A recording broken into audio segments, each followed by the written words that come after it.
رب اشرح لي صدري ويسر لي أمري واحلل عقدة من لساني يفقه قولي. Honorable Professor Emeritus Dr. Osman Baka, Rector International Islamic University Malaysia, Professor Dr. Kamar Oniah Kamaruzaman, Professor Fellow ISTAC IIUM, respected IIUM University Management Committee members, honorable guests, deans, directors, professors and all IIUM administrators, staff and students. Assalamualaikum warahmatullahi wabarakatuh. Ladies and gentlemen, al-muhadirun wal-muhadirat, before we proceed with the session, let us recite the Kitab al-Fatiha.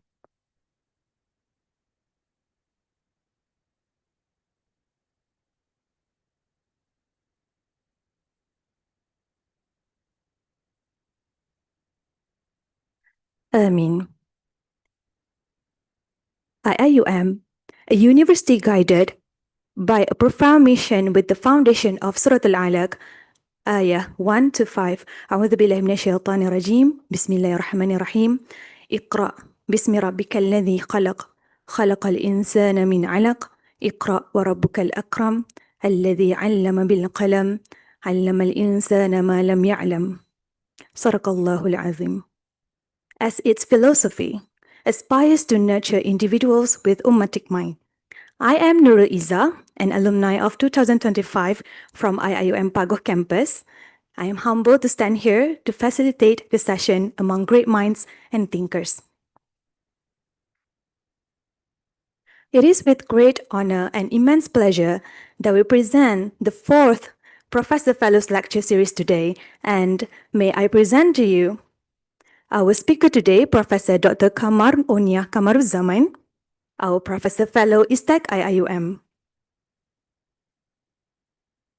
Professor is Distinguished Scholar in Comparative Religion at the International Islamic University Malaysia with over 40 years of experience in teaching and research. Her work focuses on religion, pluralism, and interfaith dialogue. The topic our professor will be sharing today is Revamping Humanity Through Religion, Islahul Insaniya min khilal al-adyan. Respected guests, it is my honor to invite Honorable Professor Emeritus Dr. Osman Baka to moderate the session. Tafaddal, Datuk.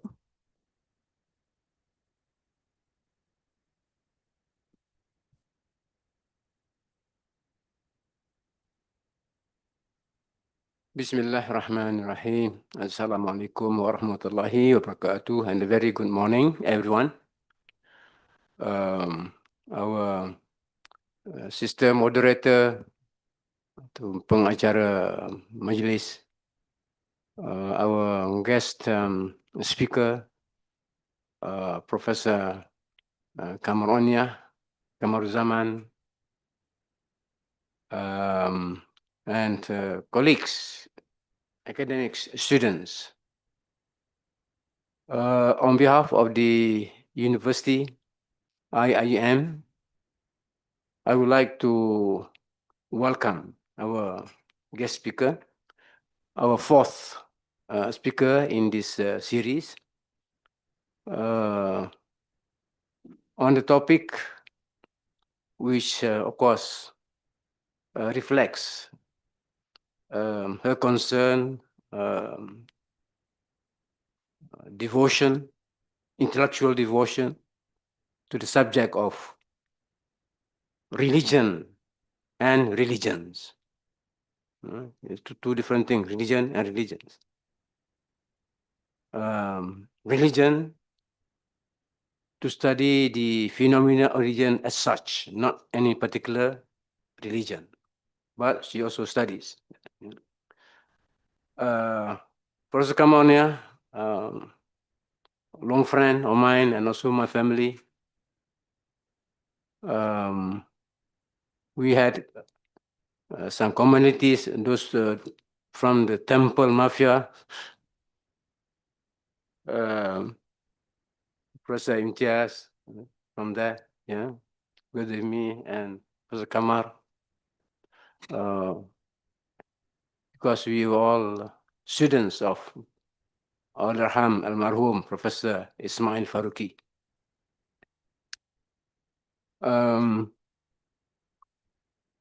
There's so much to talk about her, yeah, but already introduced just now a little bit, yeah.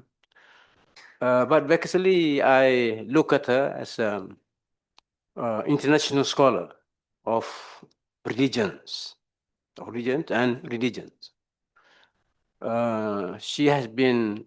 She's an intellectual activist as in this area.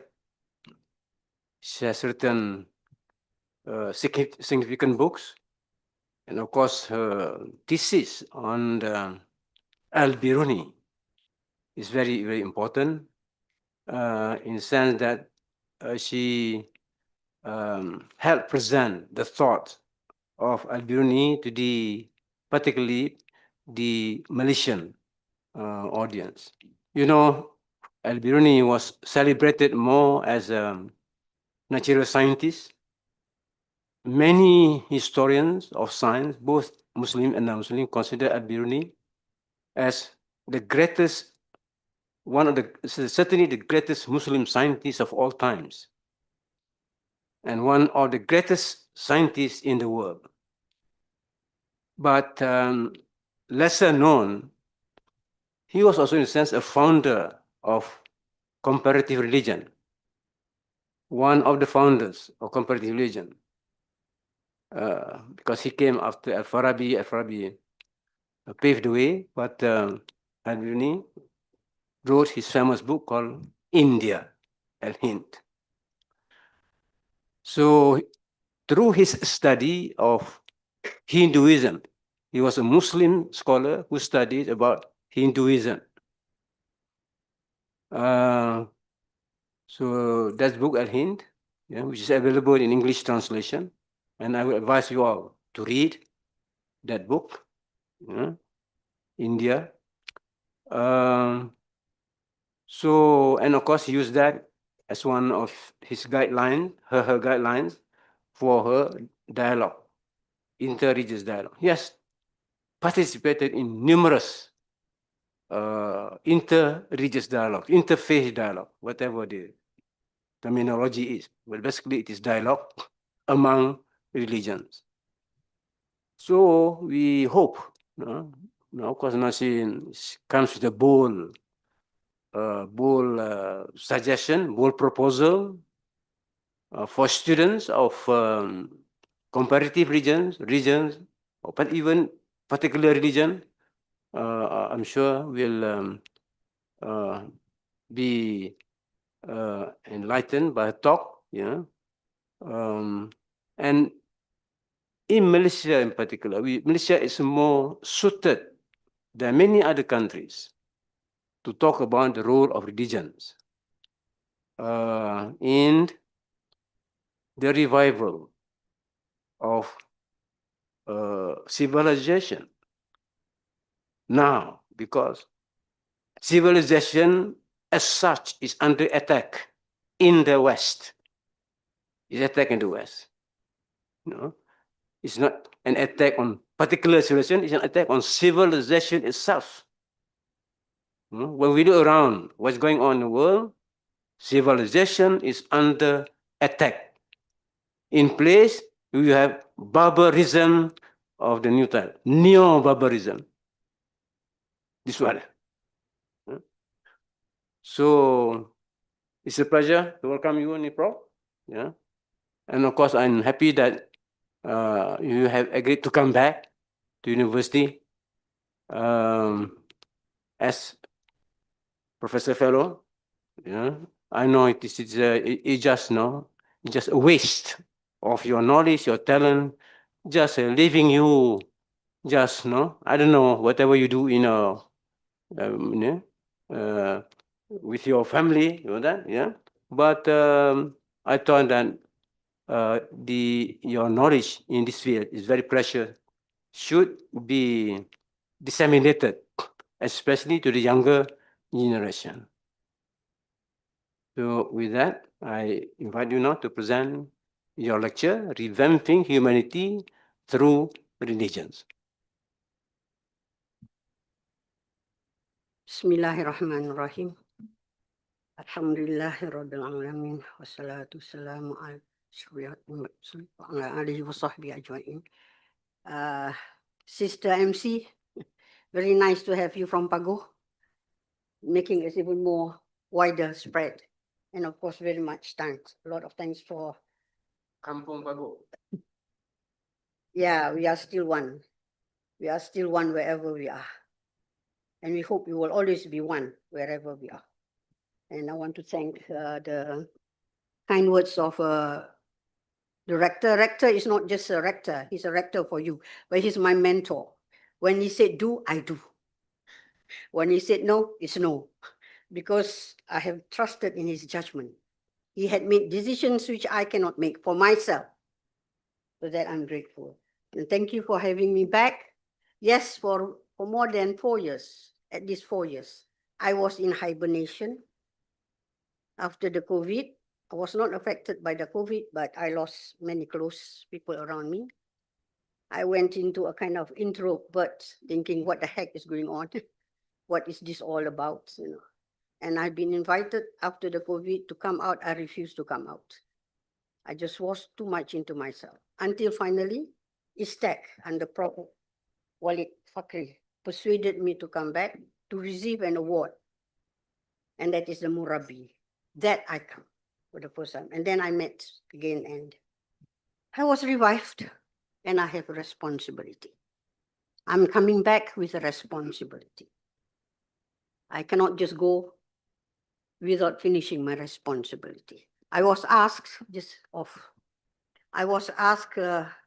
in October, I was in Kuching, Sarawak, helping Jakim on the converts and coming out of conversion. Someone asked me, I was, it's a happy class. They are very active, very interactive. Asked me how old I was. October, I was 74. So I said, I'm 74. But he said, you don't sound like 74. Your voice is powerful. I said, friend, my brother, that's all I have now, my voice. And with that, I will go all out until I cannot use that again. So that has been my mission. So, but before we start, I'd like us to take a couple of minutes to reflect and to recall my dear sister who has left us. Founder, one of the pioneers of this university, had given a lot. The wife of Prof. Mumtaz Ali, dear sister, Wayarhamah, Prof. Dr. Zinath Kausar, Al-Fatiha.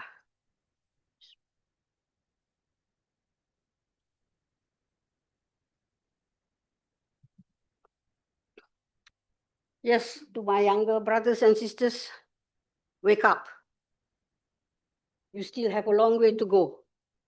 I would just mention Dr. Zinath Kausar. She was one of our pioneers. She could put everything towards this university. Our pioneers of this university, those who had gone before, put everything of themselves into this university. So now it's your turn to take over and put everything that you have for this university. The rector is doing his best. And alhamdulillah, we can never get another one better this time. And we shouldn't let him do it alone.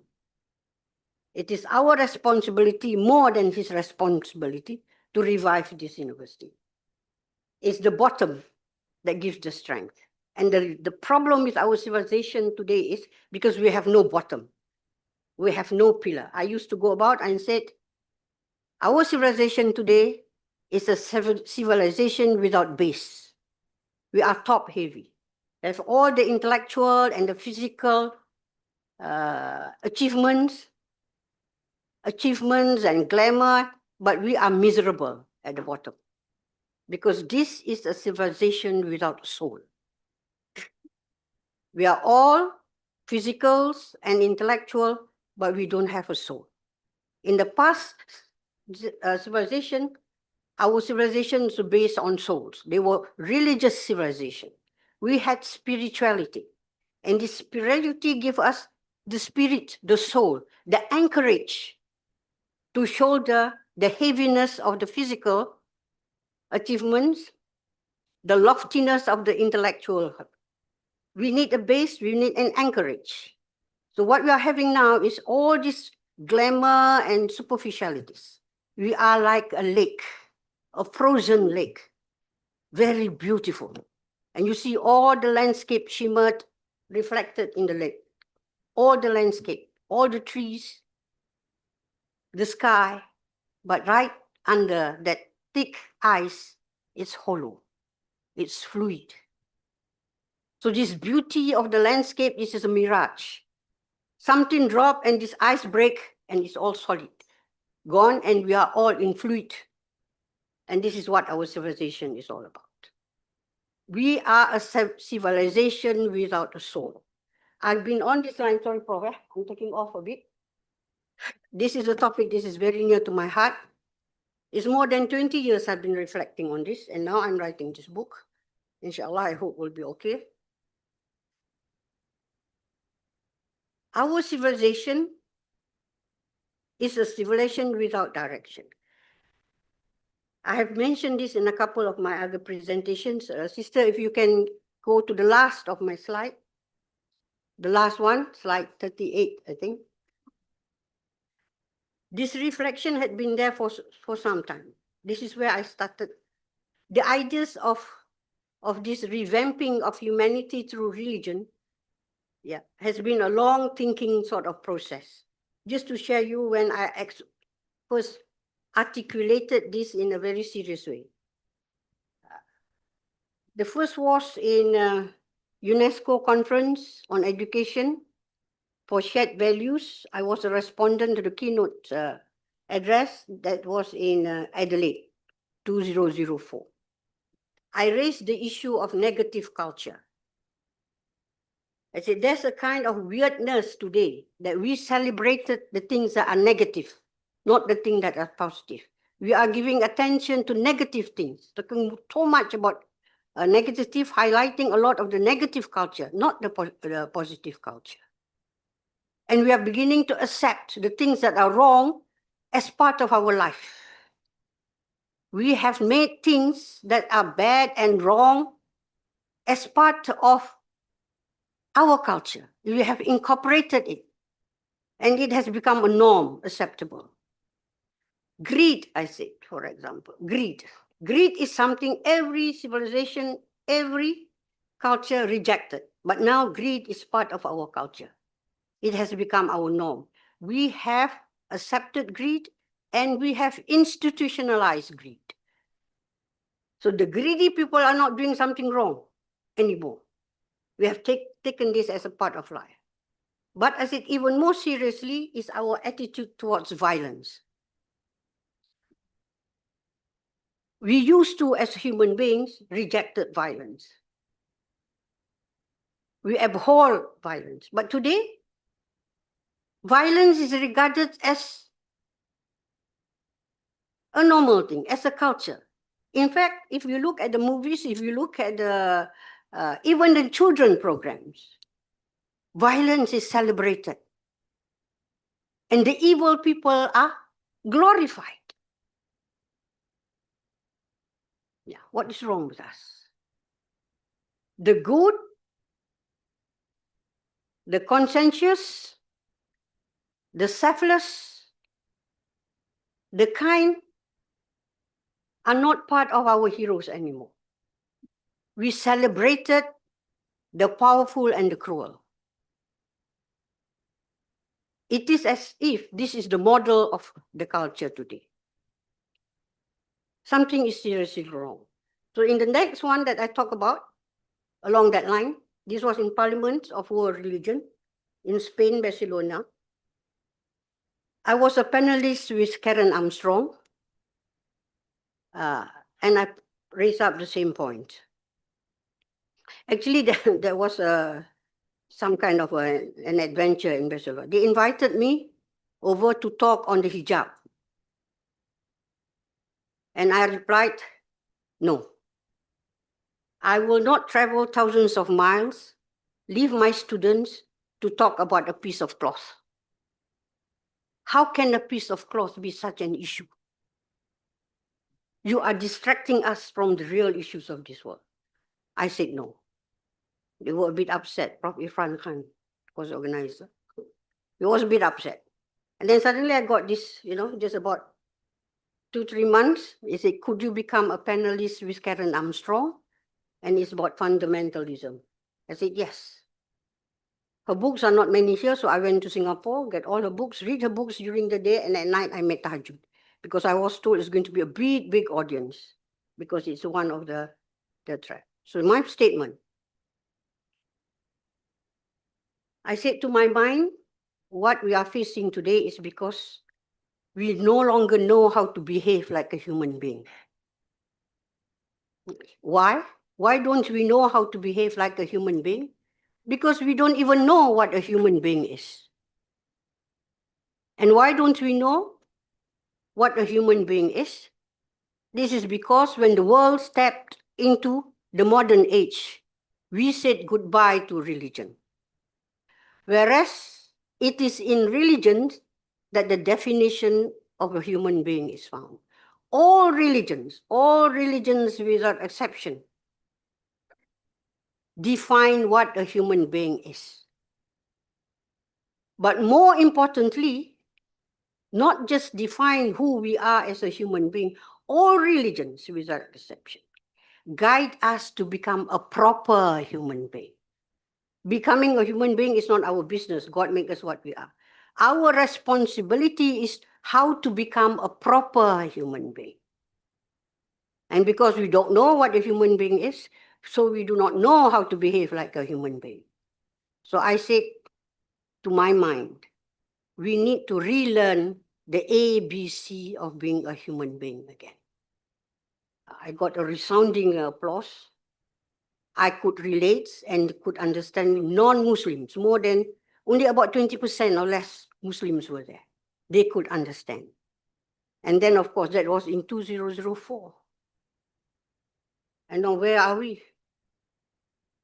See what is happening in Gaza, in Iran. Where's humanity anymore in all this? So it started with a ripple, and now it has become a tsunami. And if things go wrong, we don't know what's going to happen. To our other part of the world where our brothers and sisters are. So I'm starting on this point because I'd like, as the rector said, I'm an activist. My academic is a support to my activism, not the other way around. So, but I'd like to share this, especially some of my students are here who attend them. I like to share this because you take up from this. We are already, this Palestine, I was involved with the Palestine struggle, since I was in the university, since I was an undergraduate. And I was part of those who helped form the Viva Palestina. And I had gone to the embassies up and down. I had quarreled with ambassadors. I have challenged them. And still your things are going. But now I can only send through the emails of my support. Otherwise, I'll be there in the streets. It's not the one-time off. Unless this thing is settled, and inshallah, God willing, it will be settled soon. I can feel it. There will be no dignity in this world. Not only just security, there is no dignity. The human being that we are has become something else. Those people up there, we're not handling with human beings. They're a different category of people. So now let's just go back. From now on, sister, can you go back to our slide 1? You know, the problem with me is I'm semi-literate with these things. And you know something, I'm not going to learn. I'm semi-literate with all this internet and I'm not going to learn. All right. I am now writing a book, Religion and Humanity, or the other way around, Humanity and Religion. And the idea is to revamp humanity through religion. From now onwards, I will just read more or less, so that my thoughts will be more, my presentation will be more concise, not all over the place. Can we just look at that, right? Yeah, good. Because I want to keep it within the framework. So as an introduction, I see the urgency of our situation today. And I think this morning you have seen what's going on, right? The so-called ceasefire. Professor Jeffrey said, they say the stupidest president we have in history. Professor Jeffrey Sack. By the way, I had the opportunity of having a Zoom meeting with him. Yeah. And he's a brilliant analyst. And in one of his talks, he said, the problem of the world is really solved with just A, B, C. He's a very friendly, very charming person. It's just A, B, C, he said. He was in China. We need Aristotle. It can be solved by Aristotle, Confucius, and the Buddha. So I add that later, I said, we need an MC. We are so sick, we need an MC. We need Muhammad and Confucius too. So he looked at the situation and he just made statement of, what he thinks about the president and what many people think about the president, but that's the situation. We have a very urgent, a very critical situation with Iran, Gaza, Lebanon, the Gulf states, etc. We don't have to go in, we all know. The current world order is ending. You know that. What they call the hegemony, they call the ending of the empire, is ending. The issue is, are we prepared for this? So with the ending of this world order, a new world order will emerge. They cannot be vacuum. And this is what Ibn Khaldun also said. It will be replaced. Yeah. But it is pointless if this whole world order is living, but there is none that can refill that place, which will be better than the last one. If it is going to be a repeat of the same world order, it's pointless. More seriously, what are we doing to fill in this new order? Most of the time, we complain, we grumble, we are angry, but we have not thought our way out. So even if Allah has given us this opportunity, where are we in making use of that opportunity? This is the issue that I'm raising. So we don't want another situation where the same will be repeated and we have to fight again. But it will happen if we are not there to provide the solution to this problem. So it is along this line that I've been thinking, what can we do? Even if it is the minutest, but we have to do something. So what we need is now a new world order.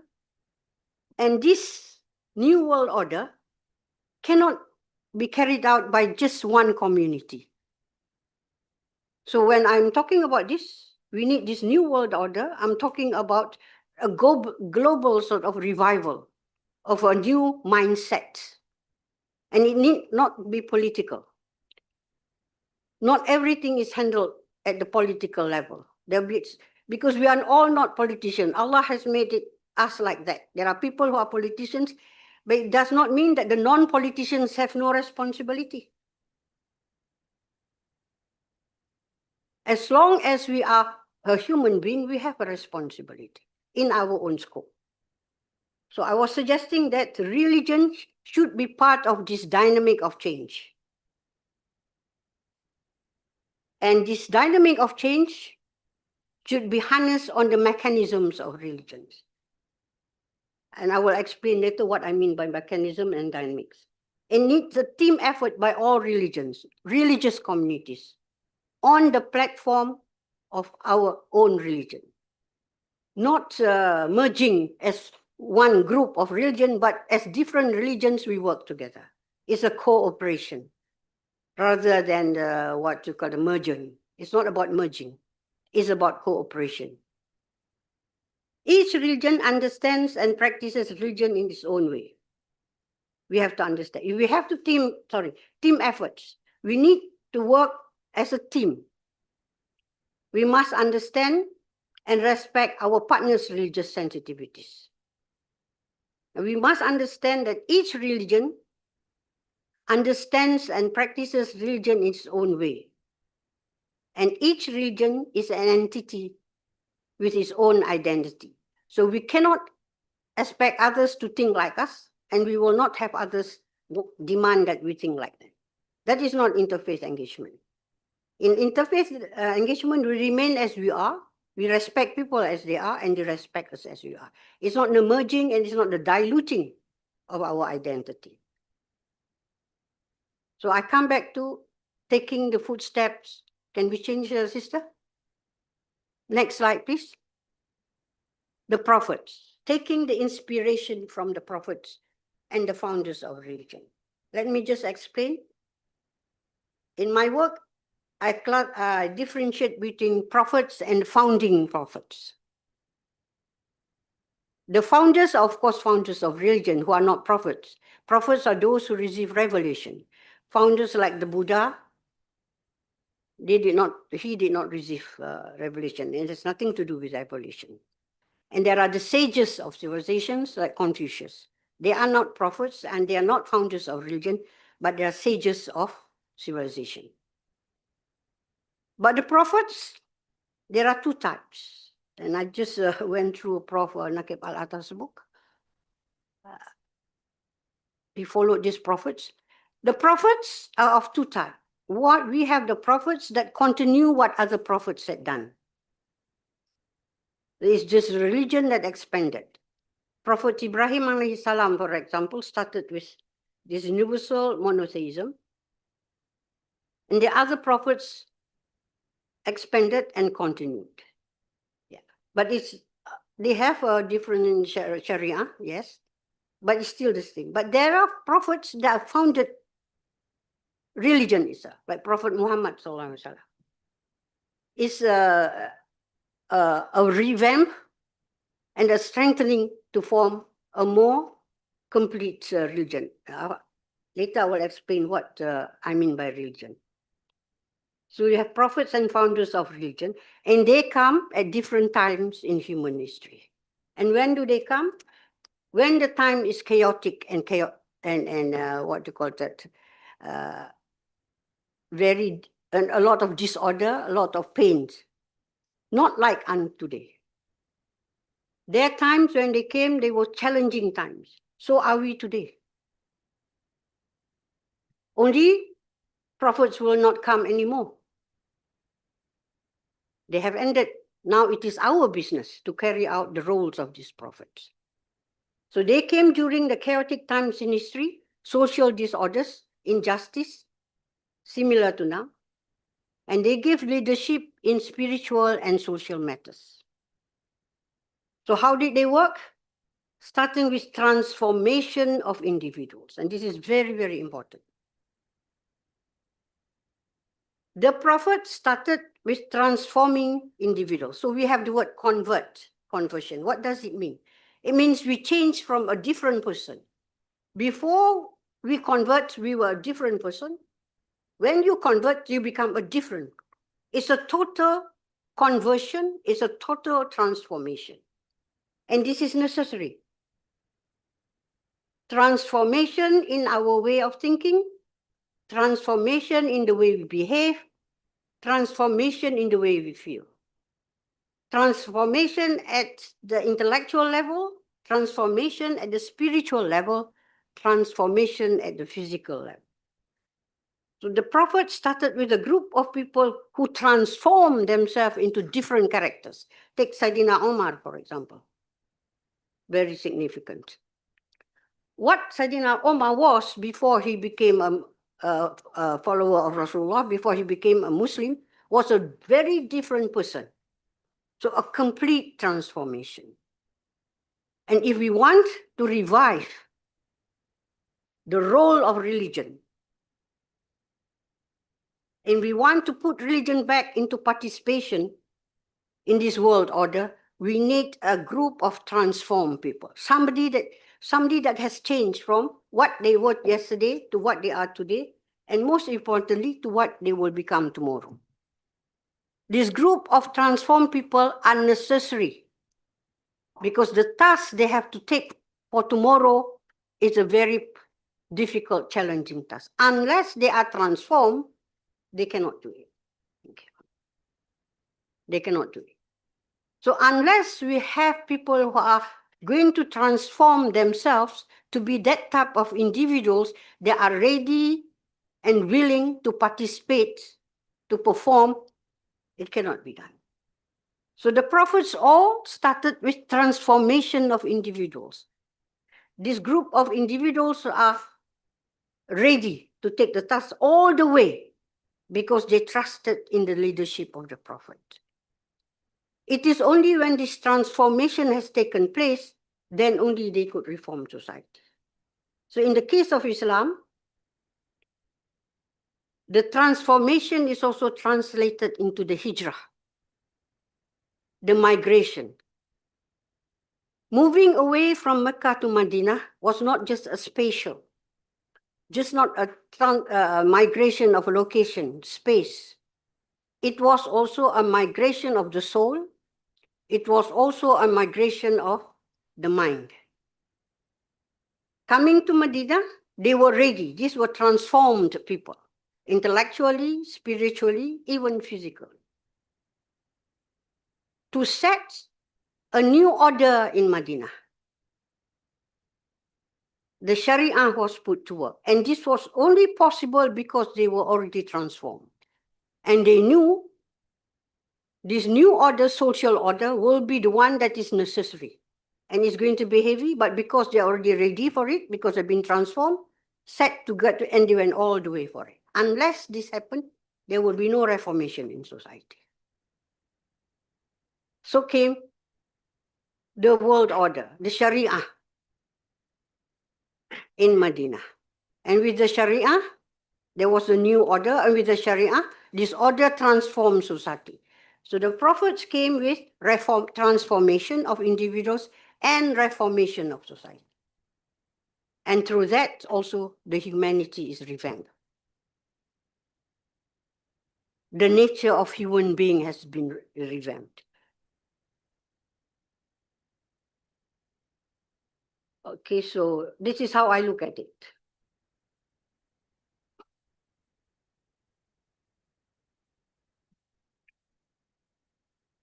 So we said that the prophets works, transformation, reformation of society, transformation of individuals, reformation of society, and revamping of humanity. And with that, religion became the dynamics of society. It became the Rauf of society, the soul of society. And so there was a new humanity, a new world order.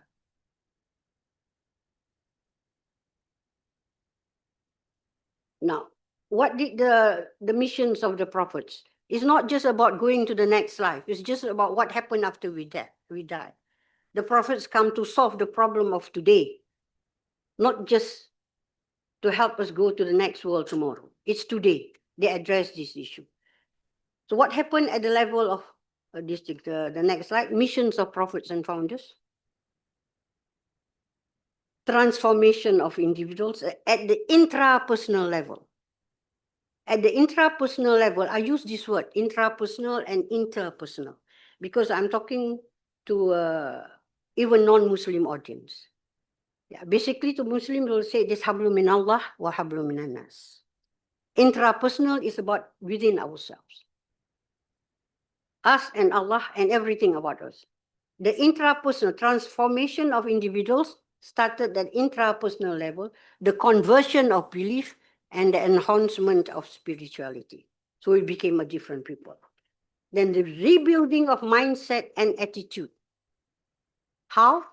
Through the faith items, which I will change our mindset and our attitude about life, about ourselves first, then about life.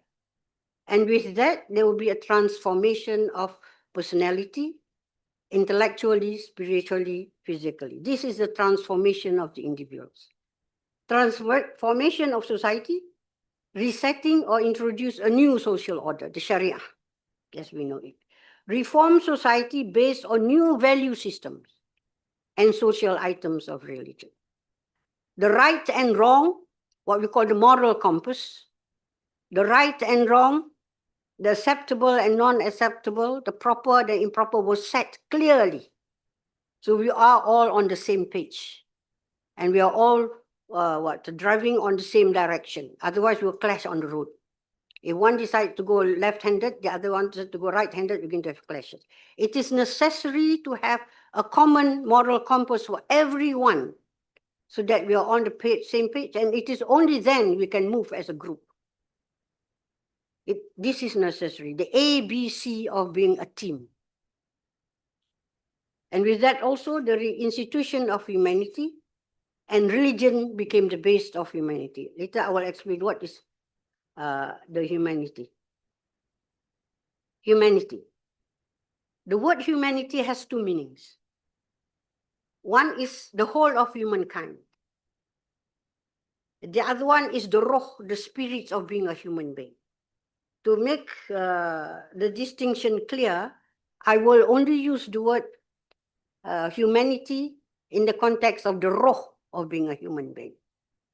Humanity as everybody, I use the word as humankind. We usually use the word mankind, right? I got in trouble because I used the word mankind. Prof Dato was with me when I blasted at Harvard. It was a program at Harvard University. He said, I don't know what to talk. I don't know how to talk. The last time I thought I got in trouble. I used the word mankind. They said I will leave. It was also in Barcelona. I said, she speaks so well, I want to listen, but she keep on using the word mankind. Why mankind? Why not womankind? In my class of interfaith, also the same thing. Why do we say God as he? Why not she? I got irritated. I said, why not it? Why he, she? It. Oh no, it soon solo. And in Harvard, I said, we in Malaysia, we don't have this issue. Yeah, that's what you we don't have these issues. We don't even have a she plural pronoun. For us, it's all dear, right? Dear means he, she, and it. And that is why we Malaysians are happy people. I was part of the sir. It was in Harvard, because I'm sick of this. I use the word humankind, not to get myself into trouble. It's actually mankind. That is one understanding of humanity. But what I'm talking about is humanity as the roh, as the spirit of being a human being. And this is humaneness, the intrinsic value, the noble value of being a human being. Do we still have it? Looking at Trump and all this lot, what Professor Morandi called the Epstein class, where is humanity? And we are led by these people. This is when I said violence is celebrated. The wrong people, for the wrong reasons, are leading the rest of us. Why did we allow this to be like this? They represent us. Anyway, coming back to humanity, it is the humanness, the intrinsic value of a human being. This is when I call humanity. And what is that we need to revamp? Is this humanity. This basic thing that Allah gives us as human beings. It's humanness, right? It's being kind, it's being compassionate. And this humanity is a situation, it's a state. It fluctuates. It may be very strong, or it can be very bad. As what we ask now, it is the worst standard. But I don't believe that this is universal. There is this very small group of people who are messing about the world. But the rest of us are not like that. I still have a belief that the rest of us, the human race, the rest of us with this humanity in us will be able to revive this world again. But it takes some seriousness. We cannot, look at these people as our leaders. They're not our leaders. So this is the issue because we still look at them as our leaders. So humanity is a state, a situation. It fluctuates. And it is at the worst as it is now. So since it is a state, it is possible to change. So there can be effort to make it change. And this is the understanding of Ibn Khaldun anyway. The human beings, the civilization is organic. It will move, it will grow up, and it will change. So what is the source of humanity? It's the spirit. It's the soul. And the soul and spirit build the conscience. If we do not have conscience, then there's nothing to talk about humanity. Because humanity works at the level of the conscience, not at the level of the law. Unless the conscience is active, it is the conscience that keeps us from doing that things that is right and doing things that is wrong. Not doing things that is wrong. It is not the law. We are governed by our conscience, not by the law. And this is what Confucius used to say also. So humanity is developed by religions, is developed by value systems. So now I'm going to go very fast. So we need to harness the mechanisms of religions to revamp humanity. How? Transformation of individuals through the faith and the social items. The belief, the faith, the religious procedures, the values. Reformation of society through religious social order. Reinstituting humanity as essence, as the ethos of culture, as the ethos of civilization. Yeah, in my other talk last time, I said, in Malaysia, our ethos is coexistence. And we have always been that. So at that level, therefore, now I'm going to talk about, so I was talking about humanity, revamping through religion. What do we understand by religion? What are the features that make it possible for religion to contribute to the revamping of humanity? What are there in religion? Can religion really help? Next slide, please. All religions without exception define what a human being is. More importantly, all religions give guidance on how to become a proper human being. Yeah. So it has to come back to religion, because religion tells us this. No other sciences tell us this. Religion has intrapersonal and interpersonal dimensions. I think in the Muslim community, we will say, hablum min Allah wa hablum minan nas. But because I'm talking to a larger audience, I use this word. Intrapersonal is the cultivation of faith. Hablum min Allah. I don't have to explain. Interpersonal is the social aspects of religion. Hablum minan nas. At the faith level, religions differ. At the faith level, religions are exclusive, unique by itself. Yeah. No similarity with each other at the faith level. Just for example, many religions claim, a few religions claim they are monotheistic religion. That monotheism is the base of religion, the belief system. But each religion understands monotheism in its own different ways. When Islam talks about monotheism, it's absolute monotheism, based on unicity, based on Tawheed. When Judaism talks about monotheism, it is in the context of the covenants, the Abrahamic covenant. There are many covenants, but this is the Abrahamic covenant. When Christianity talks about monotheism, it is in the context of the Trinity. When Sikhism talks about monotheism, it is in the context of pantheism. So although we use the word monotheism, we understand it differently. So at that level, at the faith level, we are different and we will remain different. There is no negotiating, there is no compromising. Yeah. There is no such thing as many paths to the same truth. No. Because the definition of truth itself differs from religion to religion. There are many paths, yes. There are many paths to different destinations, to different concepts of truth. So, At the faith level, we are exclusive and it's not an issue. It is lakum dinukum waliyadin. So we go on from that. At the social level, at the ethics level, religions concur. We are similar. We are inclusive. What is good is good. That is why we can elect people from another group to become the leader. Political parties are different, but people can elect because good is good, bad is bad. Human beings relate with each other at the social level. Because why? We are all siblings of each other. We are a family.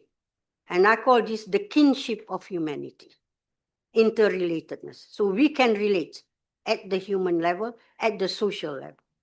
Religions share similar social concepts of definition, what is good, what is bad. And all religions ask us to be good. All right, next, please. Now, understanding of religions. There are different understanding about religion. This is where sometimes we mess things up. Religions are perceived in many ways. Some religions are all comprehensive. Everything there is, there was, there will always be, are all part of religion. And this is Islam. But other religions have different conception. They look at it from the secular perspective. Give unto Caesar what belongs to Caesar, give unto God what belongs to God. They have the secular divide, the division between the spiritual and the mundane, the non-spiritual. Then you have religion that is all about spirituality. Religion is only based on something that is spiritual. And everything social is also related to that spirituality, like in Buddhism. There is no such thing as social order, religious social order. There is no such thing as Islamic bank. Because banking does not come under religion. Some religions are only otherworldly, focus only in the next life, what happened. And this is the Chinese religions. They're only interested what happened after you die. What happened on earth has nothing to do with religion. So when we talk to these people, making what we live today as part of religion, they don't understand you. We are not on the same page. There are religions that are scriptural centered around the scripture. Everything within the framework of the scripture, and that is Islam. Other religions are only spiritual guided. Other religions are open-ended. You can add on to that, and it is still religion. Institutions, the clergy, the Vatican can add, and it's still part of religion, not for other religions. Some religions are universal, open, and there is also missionary or dawah. Yeah, but some religions are ethnic religion, like Judaism. Born, and to maintain their purity of the race, they took the genealogy from the mother, from Sarah, not from Abraham, Judaism. Because if they take it from Abraham, they have to accept Prophet Ismail alayhi salam. And that will dilute the Jewishness. For the Jews, therefore, they follow the matriarchal system, following from Sarah, who was a Jew, and with that, they rejected Hajar, who was an Arab. And so the Jews, if your mother is a Jew, then you are a Jew. If your father is not a Jew, it's okay.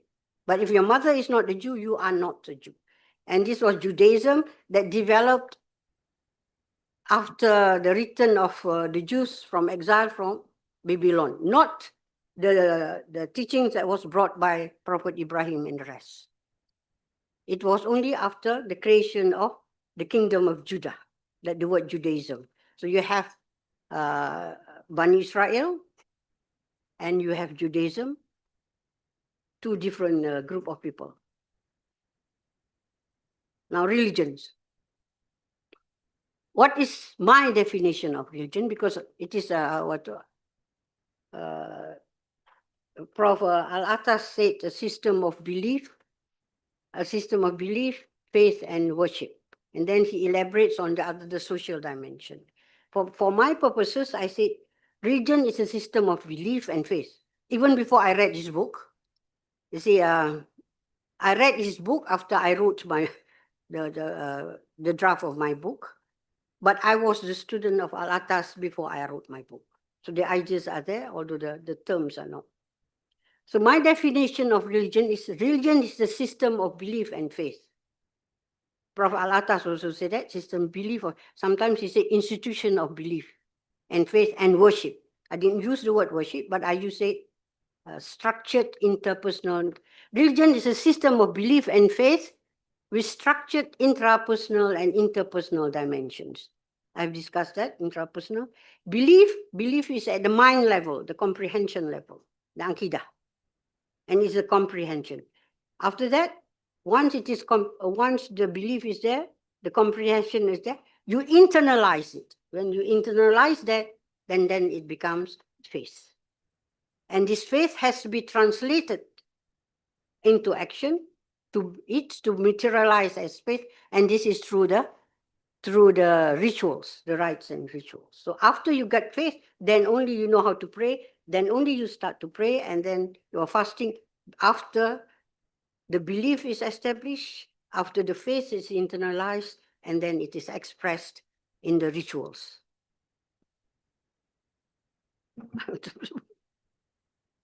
I think I'll just skip a few of that.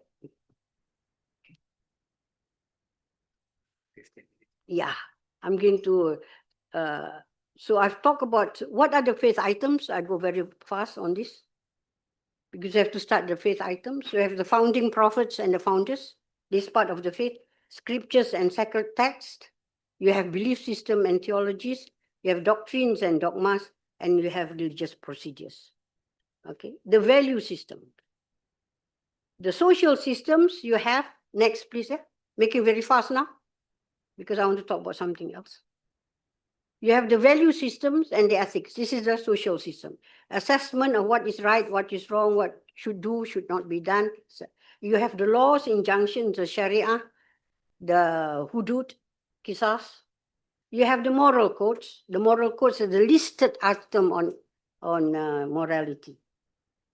You have the etiquettes, the norms, religious infrastructure. Now I'm going to go very fast. Skip. Can you skip all this? Go to slide 14, please. This is the common concept across all religions. Slide 14. Before that. The common concepts. All religions believe this. Parallel concepts of humankind. What makes us human being? We have this. All religions believe we have the same origin. Although the sources are different. Some say it from God, some say it from the marriage of the spirits.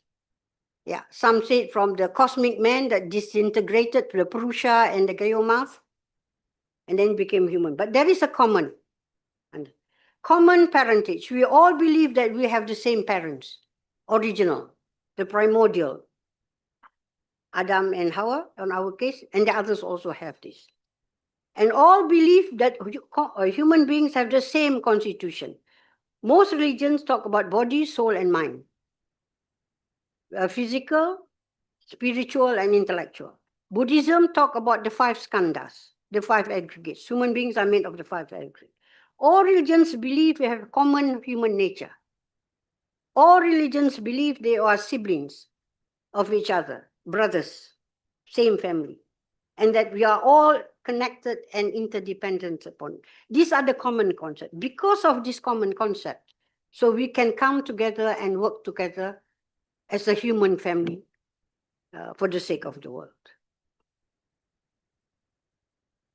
Leave all this. I just want to share with you the common values of some religion. Go to slide 16, please. I'm just taking up gist, of the things that make us common. Judaism and Christianity, they have the 10 commandments. The first 4 is related to their religion. You shall not have other gods other than me. You shall not make any images. You shall not take the name of the Lord, like meaning you do not curse or swear in the name of the Lord. Remember the Sabbath. But look at the next one. Honor your father and mother. As I read this, see if you disagree. Honor your father and mother. You shall not kill. You shall not commit adultery. You shall not steal. You shall not bear false witness. you shall not covet or desire. Then the Islamic, this is under the had. These are prohibitions: theft, banditry or robbery, adultery, slanders on adultery, intoxication, apostasy, murder. The Buddhist precepts. Yeah, there are 10 precepts. The first 5 for everybody. One should not kill. One should not take what is not given, should not steal. One should not commit adultery. One should not lie or cheat. One should not get intoxicated. Skip the other one because these are for the monks. So Hinduism, yeah. Hinduism is slide 21. It is the yamas. Hindu said no violence, no killing. Do not lie. Do not steal. Do not lust. Discipline, desire. As a Muslim, I say go through this if you have disagreement with them. Major sins is Sikhism. They have the 4 major sins, but there are a lot of other things also from the Rehat Maryada. No cutting of hair. That is no adultery, no intoxicants and tobacco. No eating of slaughtered meat, because I think this is zalim. No idolatry, no rituals. Sikhs don't like ritual. Yeah. They think it's pathetic. No asceticism, and social sins include lying, slandering, gambling, even taking of dowry. So across the regions, these are the common prohibitions: murder, killing, or religion, adultery, fornication, lustfulness, all, stealing, theft, or robbery, all, lying, cheating, deceit, all, religion, slandering, backbiting, all, religion, intoxication, Buddhism, Sikhism, and Islam prohibited. But what I want to show you is that these are the common things that in the social items of religion. There are many more, yeah, because this is not class on religion. There are many more. So in other words, the bottom line is, yes, we can work together.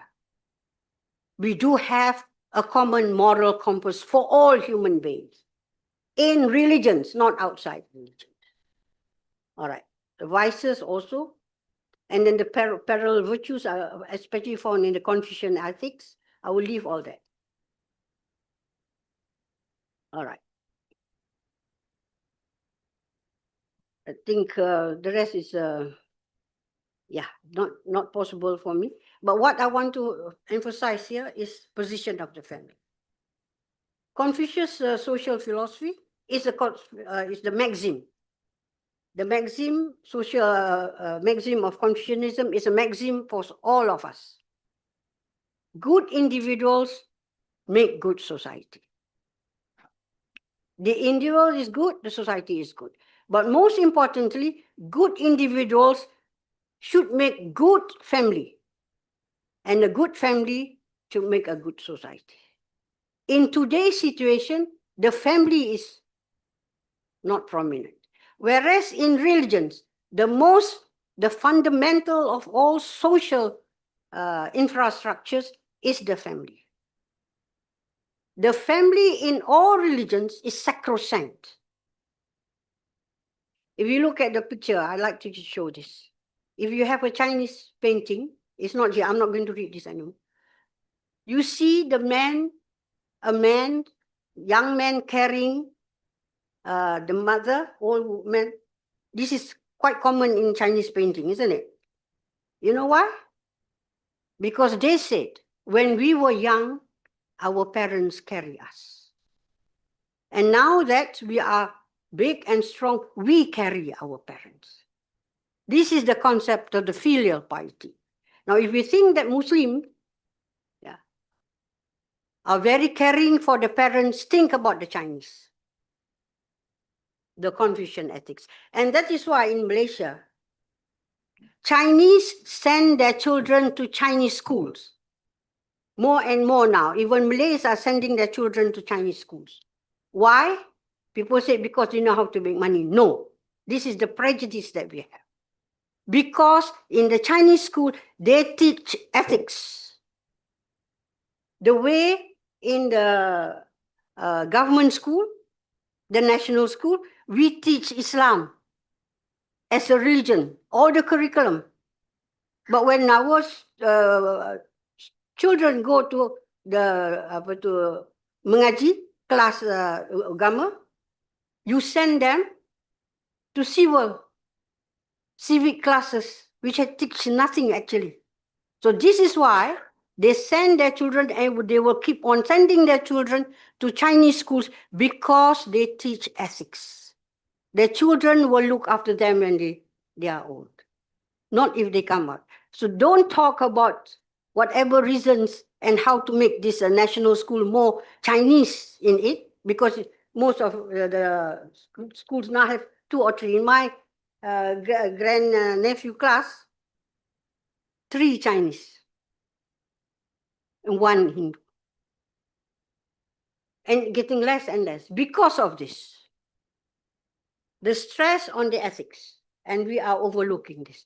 I think I wanted to talk actually at comparatively, I will talk this in my class on interfaith engagements, the do's and the don'ts.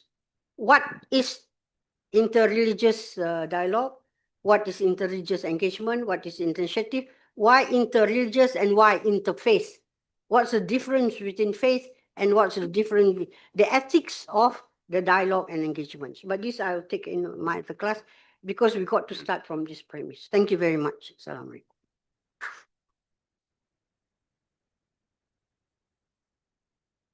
Thank you, Professor Kamar.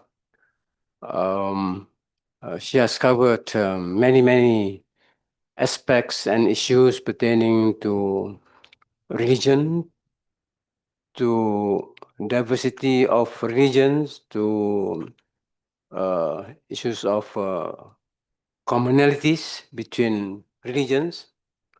Well, I mean, if her message is that if Malaysians practice their own religions, she didn't say, but I'm saying it, then Malaysia will be paradise. We can come back to that part, you know.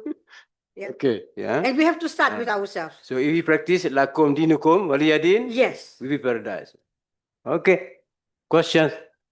Okay, on the side first. I take the side first. Number 1, number 2, number 3. Okay. Please. Because you made points now between positive push and then negative inhibition, or visit to Harvard. I just because you brought it up. Initially, they didn't want to accept us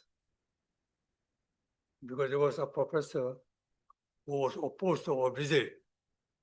But the dean, Paula, said, let us give them a chance. We were given the image they were coming with a big turban to come and have a dialogue in Harvard. We came, we were dressed in coat, and we brought a female. And they were so surprised at that negative Islam. And they took control over the discussion. And instead of just 1 hour given to us, we went on more than half a day. Yes, yes. Talk about it. So that the negative thing should also be emphasized if we want to know about the role of religion. And I think the positive role of IIUM should be also stressed. Yeah. Thank you. Okay. Next. Thank you, Prof. Kamar. I've been with you for a long time and following your views on comparative religion.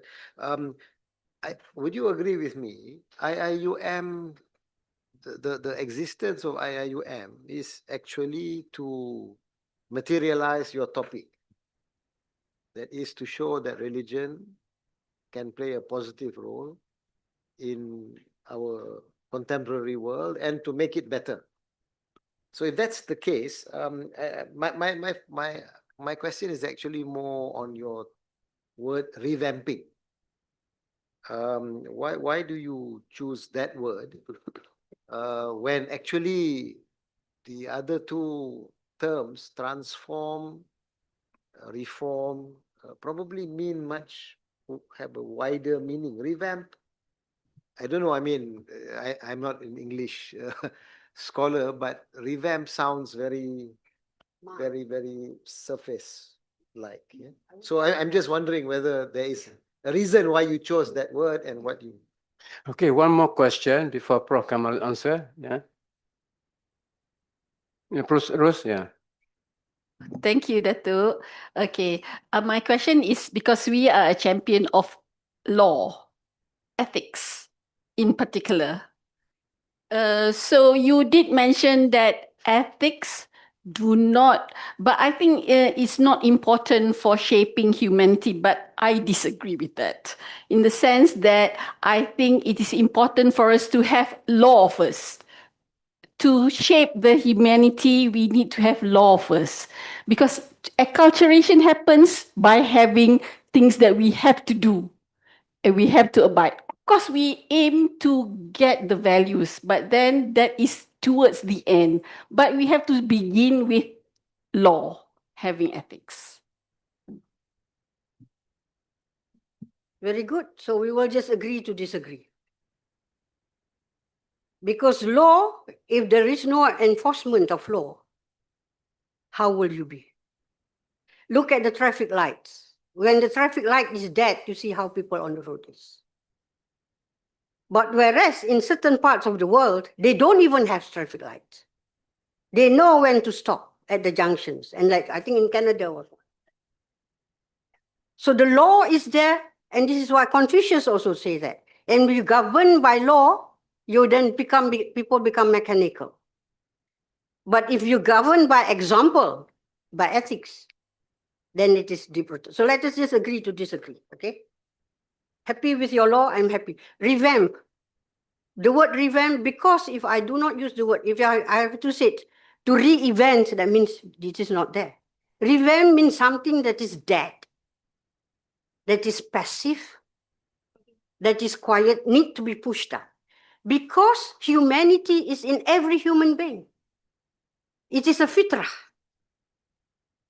But we need to bring this out. We need to revamp it.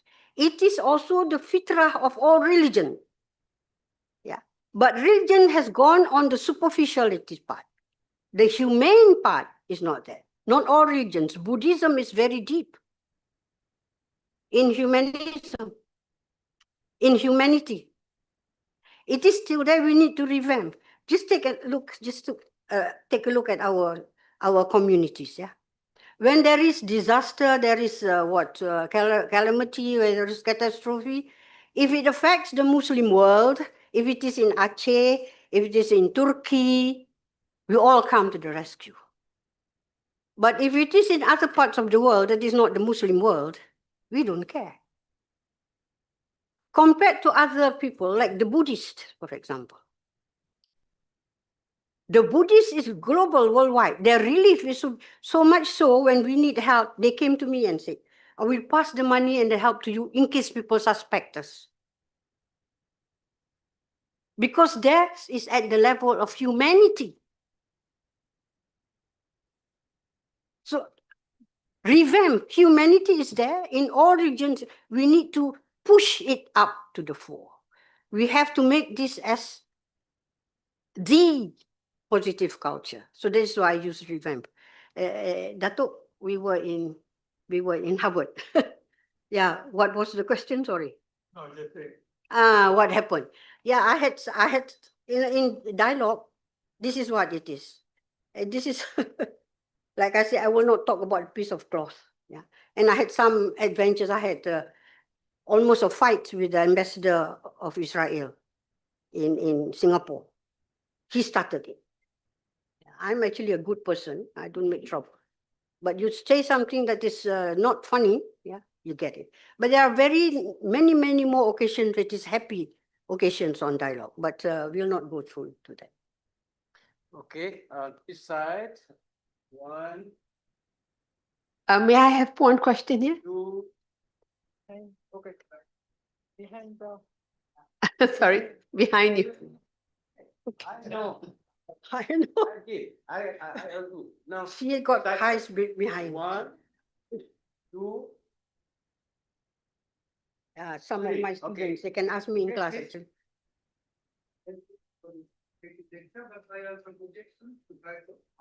Can Bismillah. Thank you for this illuminating lecture, but I have objection to the title. We can coexist with other religions, with Christians and Jews.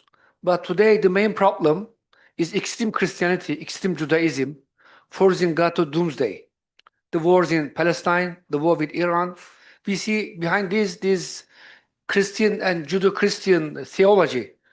You know, the chosen people are trying to get the promised lands. So how can we revive people through religions? It should be, in my opinion, revamping humanity through Islam, through the religion, in the din and Allah Islam. As you know, as IIUM, we should defend this. But of course, I am not saying we should declare war to other nations, to Buddhists or to Christians. Coexisting is different. But we shouldn't give up our, idea of Islam is the only religion which can bring civilization and order to the world. Thank you. Right, Assalamualaikum warahmatullahi wabarakatuh, Prof. My name is Nur Irdina Akimah binti Nur Azali. I am PhD student in Usuluddin Comparative Religion and Philosophy. I will ask a very general question on, I think, inter-religious dialogue or interfaith dialogue. I mean,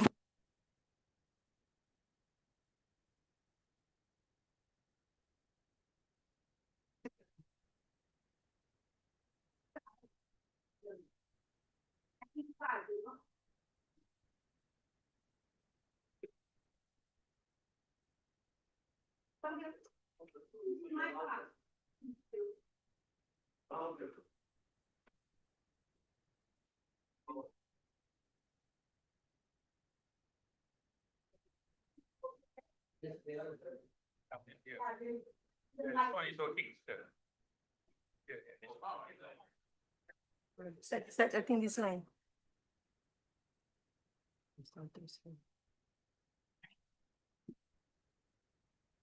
not working. Okay. All right. My question will be very general and simple. In terms of interfaith or interfaith dialogue or the interreligious dialogue, it is very important for us to find the commonalities between, to engage with other religions.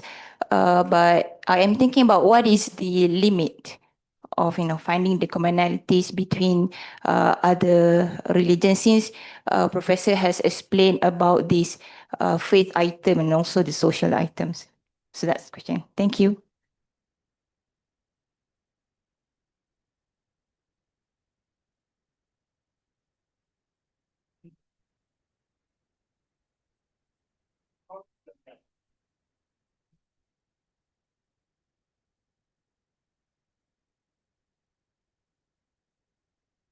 Okay, thank you so much for your lecture. Of course, many people, religious people, not only in Islam but in other religions too, they want to return back to the origin of truth and beauty and many other aspects of the religious expression.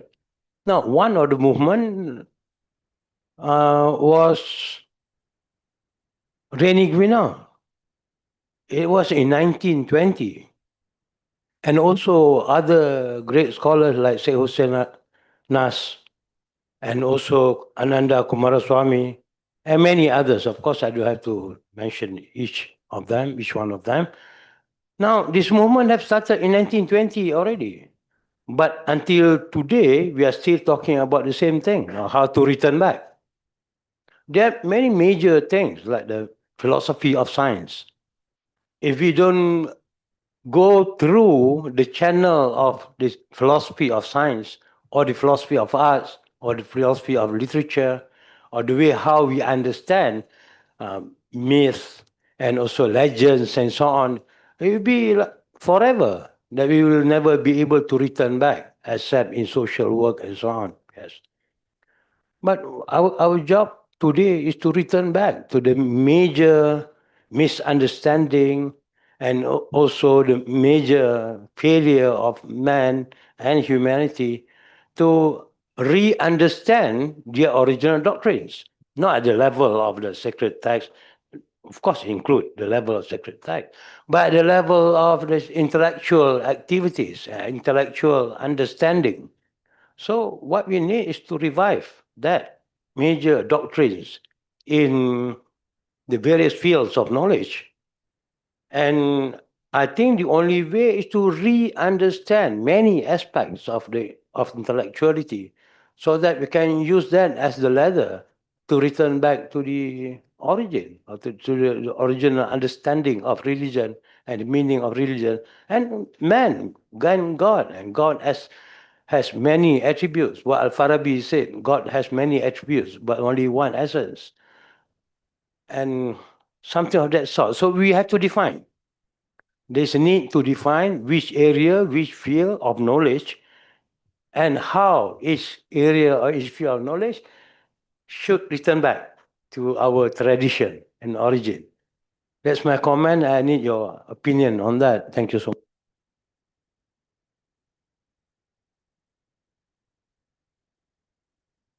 much. I'll start with answering. Yes, you do your part, but not everybody are intellectuals. Not everybody has the ability to go down that road. Some of us stop at Form 5. Most of us don't even come to the university level. Is it because they don't want? No, they can't make it. Every parents want the children to become professors. But how many get to see one child to become? Meaning, we are what we are. Within our capacity, within our limitations, within our ability, within our potentiality, give our best. Those who are involved, like Prof, the Rector, you know how his mind works. And then you have Prof Kamal Hassan, or these great minds, Farooqis. Not all of us are like that. How many of us can even be in the shadow of Al-Atas? So until we get to his level, we will never get there. What do we do? What do the rest of us do? It does no more our business. No, let me just say this. Yes, the intellectuals, do your part, your responsibility. When Allah gives you something, you have a responsibility. Allah gave you the ability to think. That's your responsibility. It's between you and Allah, and you have to answer for it. For those who never reach to that level or anywhere near that level, you still have a responsibility. A mother has a responsibility of bringing the children. Let me also move to answer generally. The good, the bad, and the ugly exist in all religions, exist in all communities. Even the children of Adam was Habil and Kabil. So let's not make excuses for the ugly and the bad. They will always be there. And they will never be the end to the bad and the ugly. But the silence of the good, the non-involvement of the people who are responsible. This is our tragedy. So yeah, by all means, go back to this. About interfaith, the faith items, there is no compromises. Sister, if you think you're going to feel nervous about your faith, come out of it. You have no obligation to stay at that table anymore. I once said this. Understand what is interfaith. It is not a platform to convert. It is not a platform to dilute your religion. It is not a platform people to impose on you. It is a level of lakum dinukum. You know, in Islam, we have da'wah bil hikmah. That's the first stage. To all people. And this is what the first stage. The second stage is lakum dinukum waliyadin. The way Rasulullah was with Abu Talib, his uncle. He never was against Rasulullah, but he was not with Rasulullah. But the respect and the love and the fact, this lakum dinukum waliyadin. You know, when the Muslims were in trouble during Rasulullah's time, we went to Habsha. We went to Christian countries to get help. Until today, we still run. The refugees from the Muslim countries go to the Christian countries for help. They didn't go to the rich Muslim countries. The rich Muslim countries will not accept them. This is friendship. The Christian countries say, come on. You know, we are on crusade with you, get out. But they accept us. There's more of this rahmatul lil alamin. But when it comes to us, we put the serious divide. Yet we said Allah is the God of everything, of everybody, and of everything. So interfaith dialogue, first understand what is not interfaith dialogue. It is not a world religion. It is not a platform to dilute. It is not a platform to but to accept us as we are and to move within our own space, upon our own platform, to work for the common good of humanity. In all religions talk about this, okay, to reach out. Brother, if I don't quite, you're saying that what, we should focus on our Muslim affairs first, is that what you want to say? Not like that. I mean, through other religions, can we really make Islah? Because other religions are causing the problem today in Palestine, in Iran. The fighting Yeah. behind the war is Yeah. also, Yeah. other objection, the West is causing the wars. They are bombing the Muslim countries in the first place and helping later. Yeah, I differ a bit. I mean, I differ quite a bit on this. It's not just non-Muslims making trouble for Muslims. Muslims are also making trouble for Muslims. That's why I said the good, the bad, and the ugly exist everywhere. We have Muslim leaders who betray Muslims. Yeah, giving space, and you know more than me. They give their country to serve to bomb other country. Yeah. So what do? We just go with the good, the bad, and the ugly. There are among the Muslims who are ready to do something. There are also among the other communities who are willing on the platform. Lakum dinukum waliyadin. Yeah. Because if we look at the time of Rasulullah, it's the same thing. The Muslims were the same. We have our problems. They have family needs, but still there's room for others also to do. It's not like we'll take care of our needs first and then we go to do this. There will be no end to our needs. Our needs never end. Family needs never end. Personal needs never end. Once you are a lecturer, you want to be a professor. Once you're a professor, you want to be a professor emeritus. If you can go further, you go further, because there's no end. But there is also other things we need to do. So what I want to say is that the good, the bad, and the ugly exist everywhere. We all have problems. The negative things are all there. But let's just talk about the positive. And we do have among our, especially in Malaysia, the non-Muslim organizations, especially during COVID, we were able together within 2 weeks, we got more than 10 million at least to pay for this. And this comes from all the Suchi group. Okay, I just want to add before I ask for the question. Sister, you asked about interfaith dialogue. What is the limit of our commonality that we should pursue? Well, actually, there's no uniform limit that's applicable to everyone. This is relative, all right? The limit is relative to your own knowledge. And this varies from person to person. So that's why we cannot impose a uniform limit. Okay, on this side.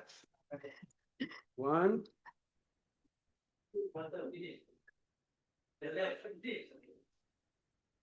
Two.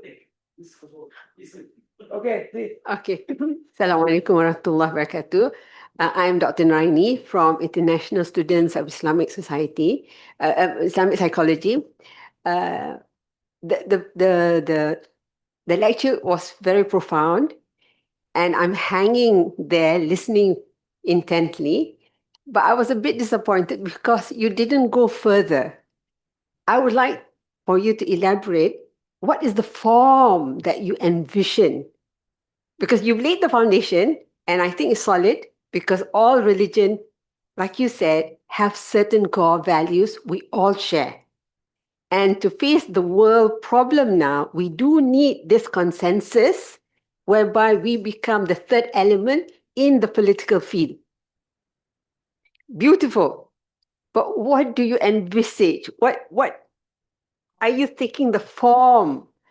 And that was where I was like, oh, dah habis. So if possible,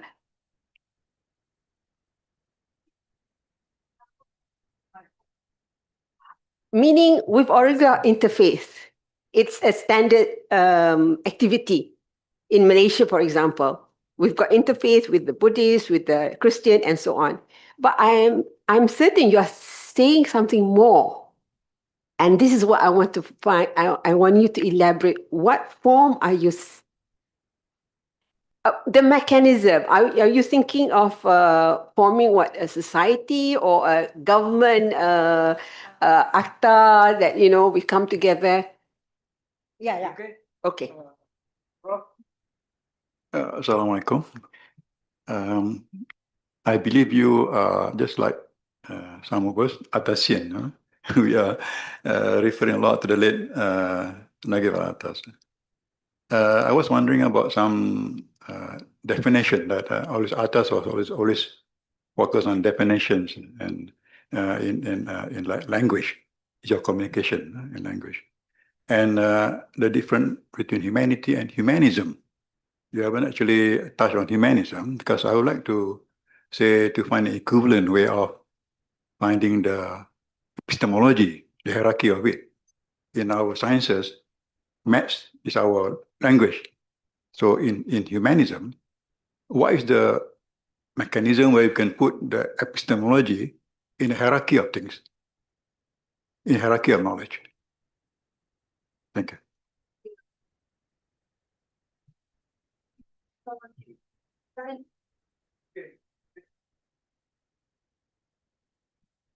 Bismillahirrahmanirrahim. Assalamualaikum warahmatullahi wabarakatuh, Prof. My question is, would spiritualities be able to be used as a developing mechanism for the human soul, as much as the word religions that I mentioned in the lecture before? That's it. Thank you. Because in the lecture, only word religions are mentioned to be used to revamp the humanity, the human soul.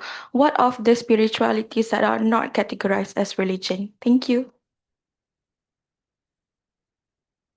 For our professor, I am a student of Al-Atas, but I'm not Al-Atas. Far from it. Yes, I agree with definition. I have a personal thing about ism. Whenever the word ism comes, it comes with a certain ideology.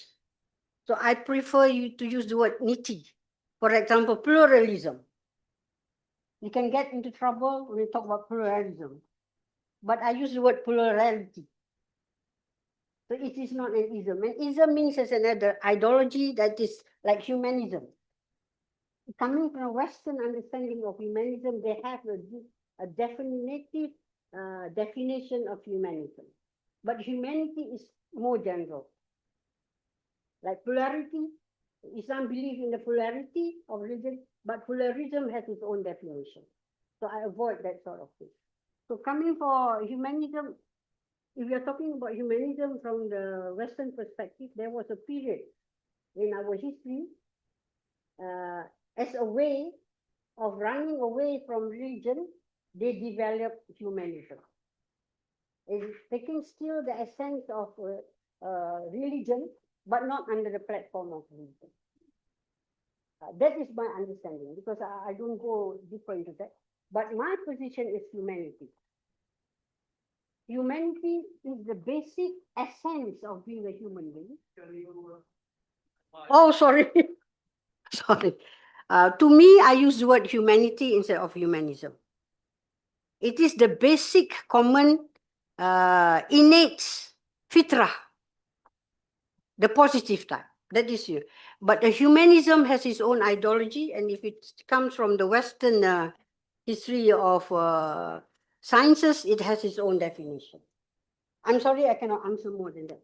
I'm not an Al-Atas. Prof. Osman will be able to answer that first. Oh, yeah. Okay, for spiritualities. Please answer, you don't have to see that. Yeah. Okay, Yeah, sure. Yeah. Because they put it online. Yeah. Oh, sorry. I don't belong to this generation. internet is. The sister asked about spirituality. Yes, that's why in all religions we have spirituality is part of religion, but spirituality is not above religion. It is part of it's you have in religion. Part of it is the main part, but intellectual input is also there in religion. All right. I got into such some kind of a situation when I used the word spirituality. There was an interfaith dialogue, and this is I forgot his name, but he's an outstanding Hindu scholar. He challenged me. He said, Dr. Kamar, do you agree with me that we need only spirituality, we don't need religion in this world? Religion is redundant. It is enough if we go on spirituality. Do you agree? I was nervous. Yeah, you agree with me. I didn't say I agree with him, I did mention. So I said, let everybody be a witness. I said, let everybody in this room be a witness to what I say. I said religion with spirituality. I don't say that we have to do away with religion and hang on spirituality, because spirituality is the essence of all religion. So, in that sort of situation, I say, spirituality is like a skeleton. It's the skeleton of a human being. But if you only have the skeleton, you do not have a human being. You cannot identify this person. But it is necessary, because without this skeleton, without these bones, you cannot stand as a human being. It is part of it. So this is a situation. Yes, but spirituality is very neutral. It does not have form, as our sister said. So it is a feeling and emotion, but it has to be developed into something that is more concrete. She's my student. I'll take it up in class. Sister right here. Yeah. You say about interfaith dialogue, about the form, you mean how to go? Is it like... No, what do you envision? Because you started the foundation, and it makes sense. Yes. But what do you envision coming from this foundation? How should it look like? Are you talking about which level? Are you talking on the societal level? Yeah. Are you talking on the political level? Are you talking on government level? Because we're trying to solve the world's problem, or we want to contribute to the solution to the world problem. Exactly.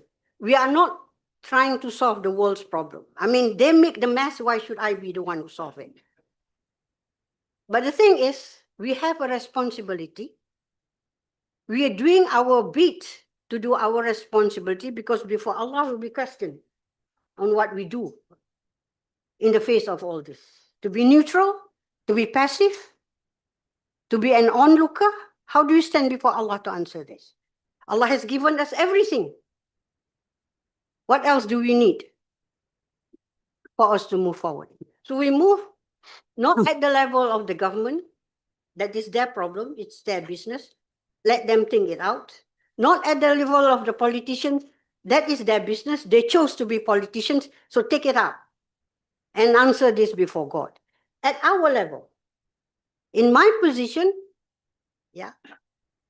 as a lecturer, I built my students to move forward. I have interfaith discussions in my class, and I introduce them and to go interfaith. Also at the collective level, at the social grassroots level, we're also moving towards that. Right. We have NGOs, we have, in 2 months' time, I'm bringing my students to some programs, and we have this. So if you mean by the form, we have formal as well as informal, right? But what is important, we want people who want to be with us. I'm not a nanny. I don't intend to be a nanny. I do not want to have to pull you and hold your hand to go all the way. You find your own direction, you come and work together. Yeah, because some of my students still ask me question, what should I do? Say, look, I'm a professor. I teach people how to think. I'm not a nanny. I don't think for the people, for you. So we move together. So if you are in that position, you choose to be in that position. Nobody asks you to be in that position. So take it up. Don't expect other people to help you to solve your problem. If you are politicians, your responsibility.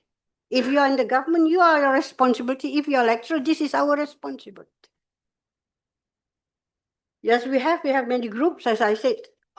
Some of the things we do for COVID, we just wire each other out and then say this hospital needs this. Finally, we got, I think, about 30 million in the end, within a few weeks, because we are already there.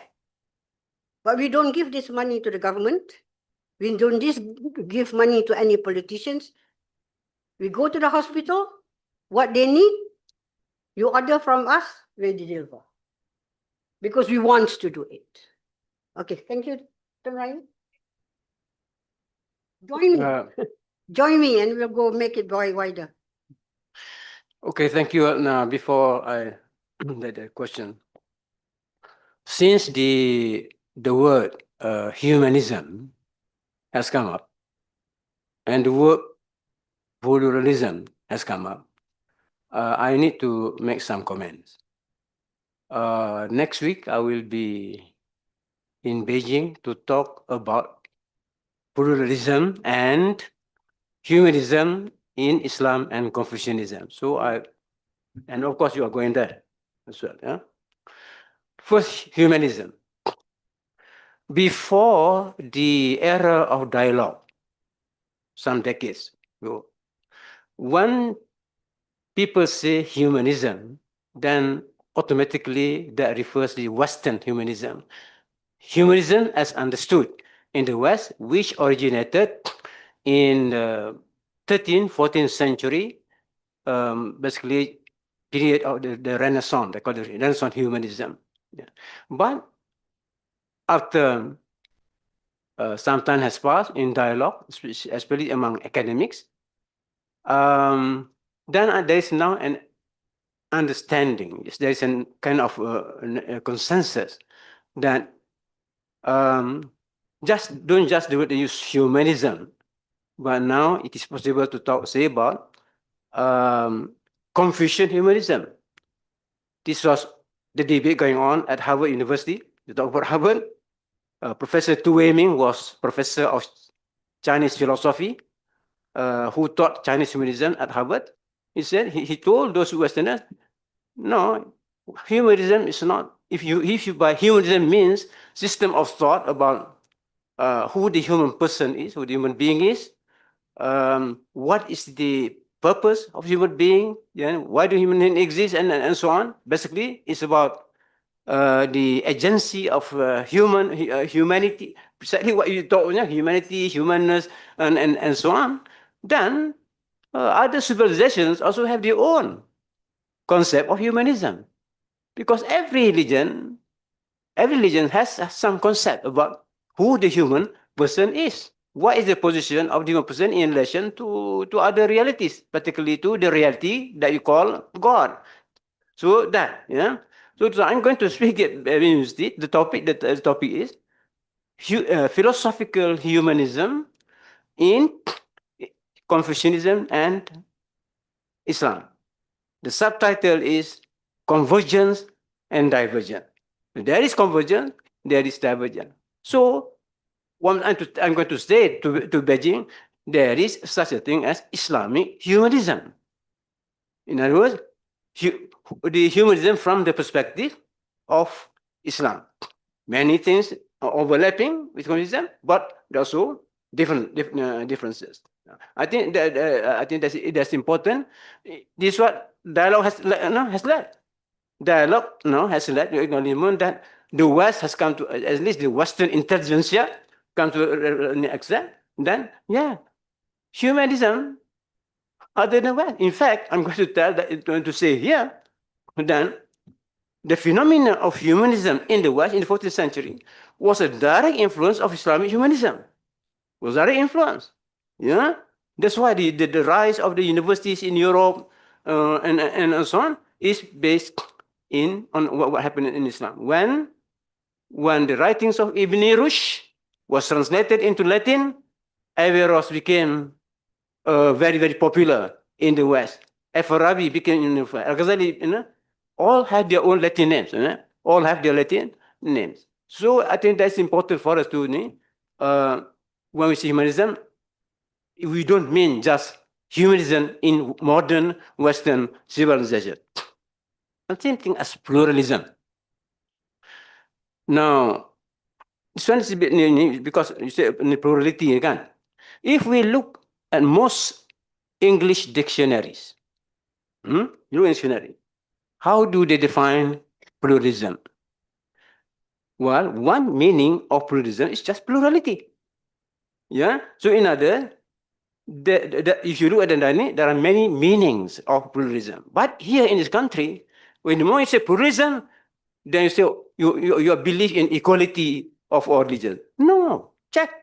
Better check first. What do you clearly say about the meaning of pluralism? Again, of course, the meaning. The other meaning is not plurality, but how you respond to plurality, how you respond to diversity. Different cultures, different countries, have different way of responding to diversity. So I'm saying that there is such a thing as Islamic response to plurality, which is different from the modern West. Because the Quran is very clear. The Quran, for example, treats plurality differently because, first of all, the Ahlul Kitab, the people of the book, enjoy certain privileges which other groups do not have. The question now is, who are the Ahlul Kitab? That's the thing, yeah. Are the Buddhists Ahlul Kitab? Are the Hindus Ahlul Kitab? Are the Confucians Ahlul Kitab? Then we have to study. We have to that. Because my own belief is that, of course, the Jews and the Christians were the first Ahlul Kitab, whom the Muslims met. Later, when they went to China, went to Central Asia, they encountered other people and the followers of other religion, and our fuqaha discuss who are the Ahlul Kitab. Do the Buddhists Ahlul Kitab? Some of them say yes, they went to Ahlul Kitab. Others disagree. But the point is, you don't just come out of very simplistic any solution, any conclusion. Yeah, that pluralism is opposed to Islam per se. No, it is not. What do you mean by pluralism? Yeah, so religious pluralism. So it is Islam does not respond to the existence of other religions in the same as other religions. Islam is the last of all religions. Islam has more answers to that question compared to other religions because we are the last. Yeah, that's it. Okay. Okay. You need to add or what? Yes, Dr. Tahir. Okay. Okay. Please. Tahir, and then you, and then السلام عليكم ورحمة الله تعالى وبركاته. بسم الله الرحمن الرحيم. الحمد لله والصلاة والسلام على رسول الله. I have 2 points to comment on and a story joke, if you allow me. Sorry? A story joke or a joke story. Yeah. I just some factual thing and scriptural thing about Sarah and Judaism and Jews. According to the Quran, Judaism came after Abraham, after Sarah. You mentioned in your talk that Jewishness, you have to be to belong to Sarah. And the Quran, as well as the Genesis, they ascribe the Israelites or the Jews to Israel, to Yaqub. Yes, Yaqub was the son of Sarah. So I don't know how we can characterize that Judaism is a matter of the descendants of Sarah as such. The second thing, Judaism was a later creation. Was a later creation. Yes, after Abraham, after Israel. And that's why the Quran says, ما كان إبراهيم يهوديا ولا نصرانيا ولكن كان حنيفا مسلما. So this, I think you may consider and checking this thing, because it has to do both with history and with scripture. The second point pertains to the issue of commonalities or this faith, interfaith dialogue, interreligious dialogue. Yes, searching for commonalities and trying to find points of convergence, grounds of does not mean merging. Great religions and with well-established traditions are not required to merge and become one, because each one has its own specificities. But of course, there are a lot of common things, whether at the very fundamental existential level, ontological level, how you look to the world, how to look existence, how to look to human beings, a level of ethics and values, whether we agree on certain criteria about what is good and what is harmful, what is acceptable and what is not acceptable. Of course, how comes human rationality. So it's not a matter of merging. And therefore, these levels actually can widen depending on the kind of dialogue and mutual understanding that exists between the partners who are involved in this search. I think so that we should not have aspirations more than what is practically and realistically reachable, because whatever things we agree on, there will remain differences. And therefore, we should operate the qaida, the maxim that we should cooperate on what we agree upon and excuse each other on what we disagree. نتعاون فيما اتفقنا عليه ويعذر بعضنا البعض فيما اختلفنا عليه.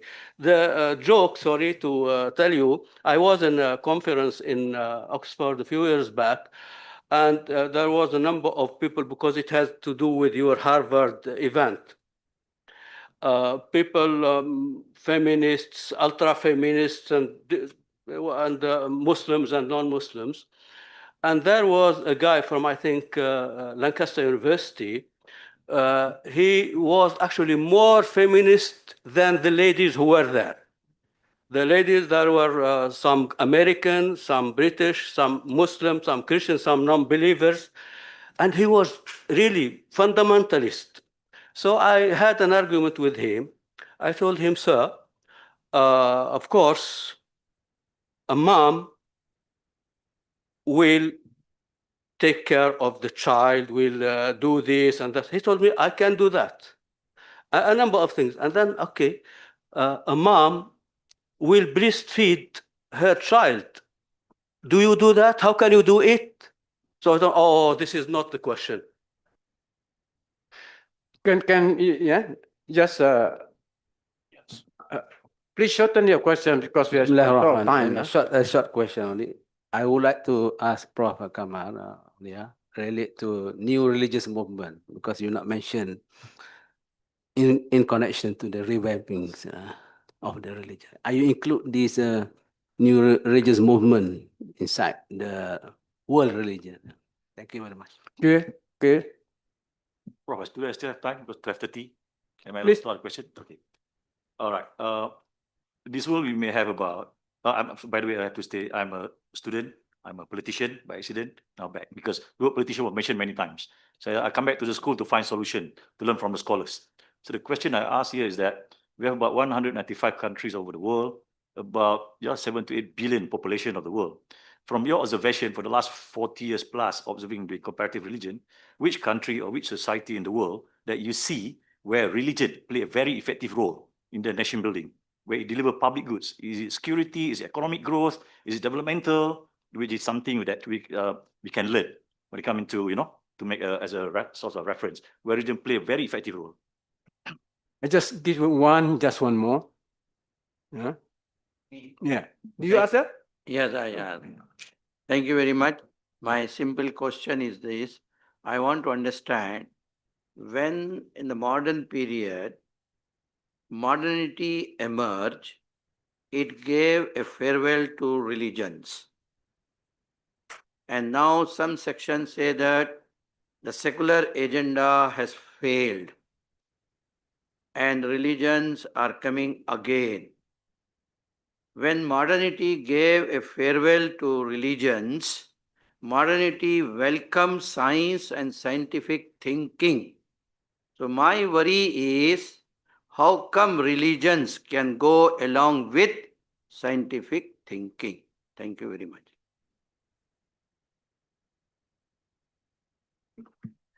But religion has always been with scientific thinking.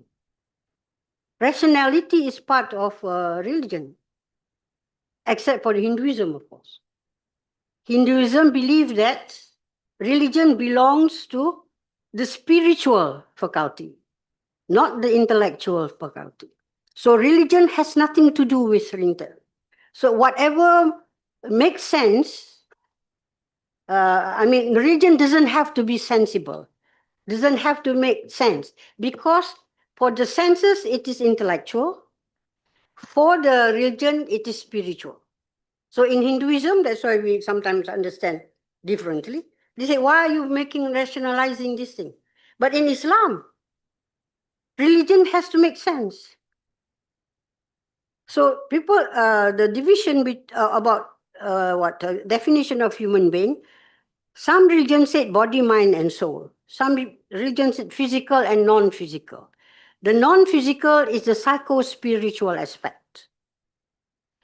At the foundation of what is religion, how to define the faculty, also religions differ. Okay? But generally, religion has to make sense, rationality plays. When you become religious, as I say, do not say goodbye to your common sense. And there are in religions the non-rational. All religions have the non-rational. Akhirah, for example, how do you rationalize this? The angels, Iblis, how do we rationalize? It is not rationalized because it is not within the realm of rationality. Because it is not irrational, but non-rational. All right, brother? Yeah, you know. But what, you see which country? There is none. Yeah, that is why I talk about revamping. If we are already there, then it's a different issue. And the thing is, the tragedy is, we are looking at religion not as a holistic, wholesome entity. Most of us still think that religion is spirituality, is dogma, is doctrines, is rituals. But the other part about being part of life, being the dynamic of existence, we don't incorporate this. It was not like during the time of the prophets or the time during the Islamic civilization, for example, where religion is the motivation, is the dynamic that make the society to be what it is. The mechanisms, the rituals, the prayers, the sort is transformation equipments to transform us. You pray, your relationship with Allah. So it's an instrument, it's a mechanism to increase your spirituality. But it is not religion itself. It's just the tools towards that. And religion is a comprehensive, wholesome entity. Hablum min Allah wa hablum minan nas. We have made religion only as hablum min Allah. Religion as hablum minan nas is non-functional. And this is where we call upon, for all religions, Buddhism does not specify social roles. Other religions specify. Sikhism is even more serious. If the item is not part of social life, it is not religious. That's why they go for rituals. They say this is superficial. What has it that got to do? Sikhism is more social oriented than anything else. Okay, so yes, none. So it is, the challenge is back to Malaysia now. And you do your bit. You just don't dream being a politician. Do. Yeah.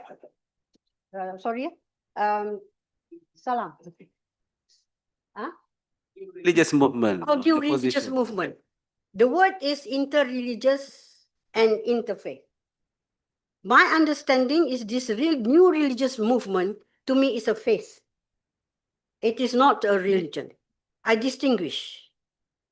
Religion, as I said, a system of belief and faith with structured intrapersonal and interpersonal dimension. This and it has the faith items, including the scriptures, founders and scriptures and the rituals. These are structured, not personalized.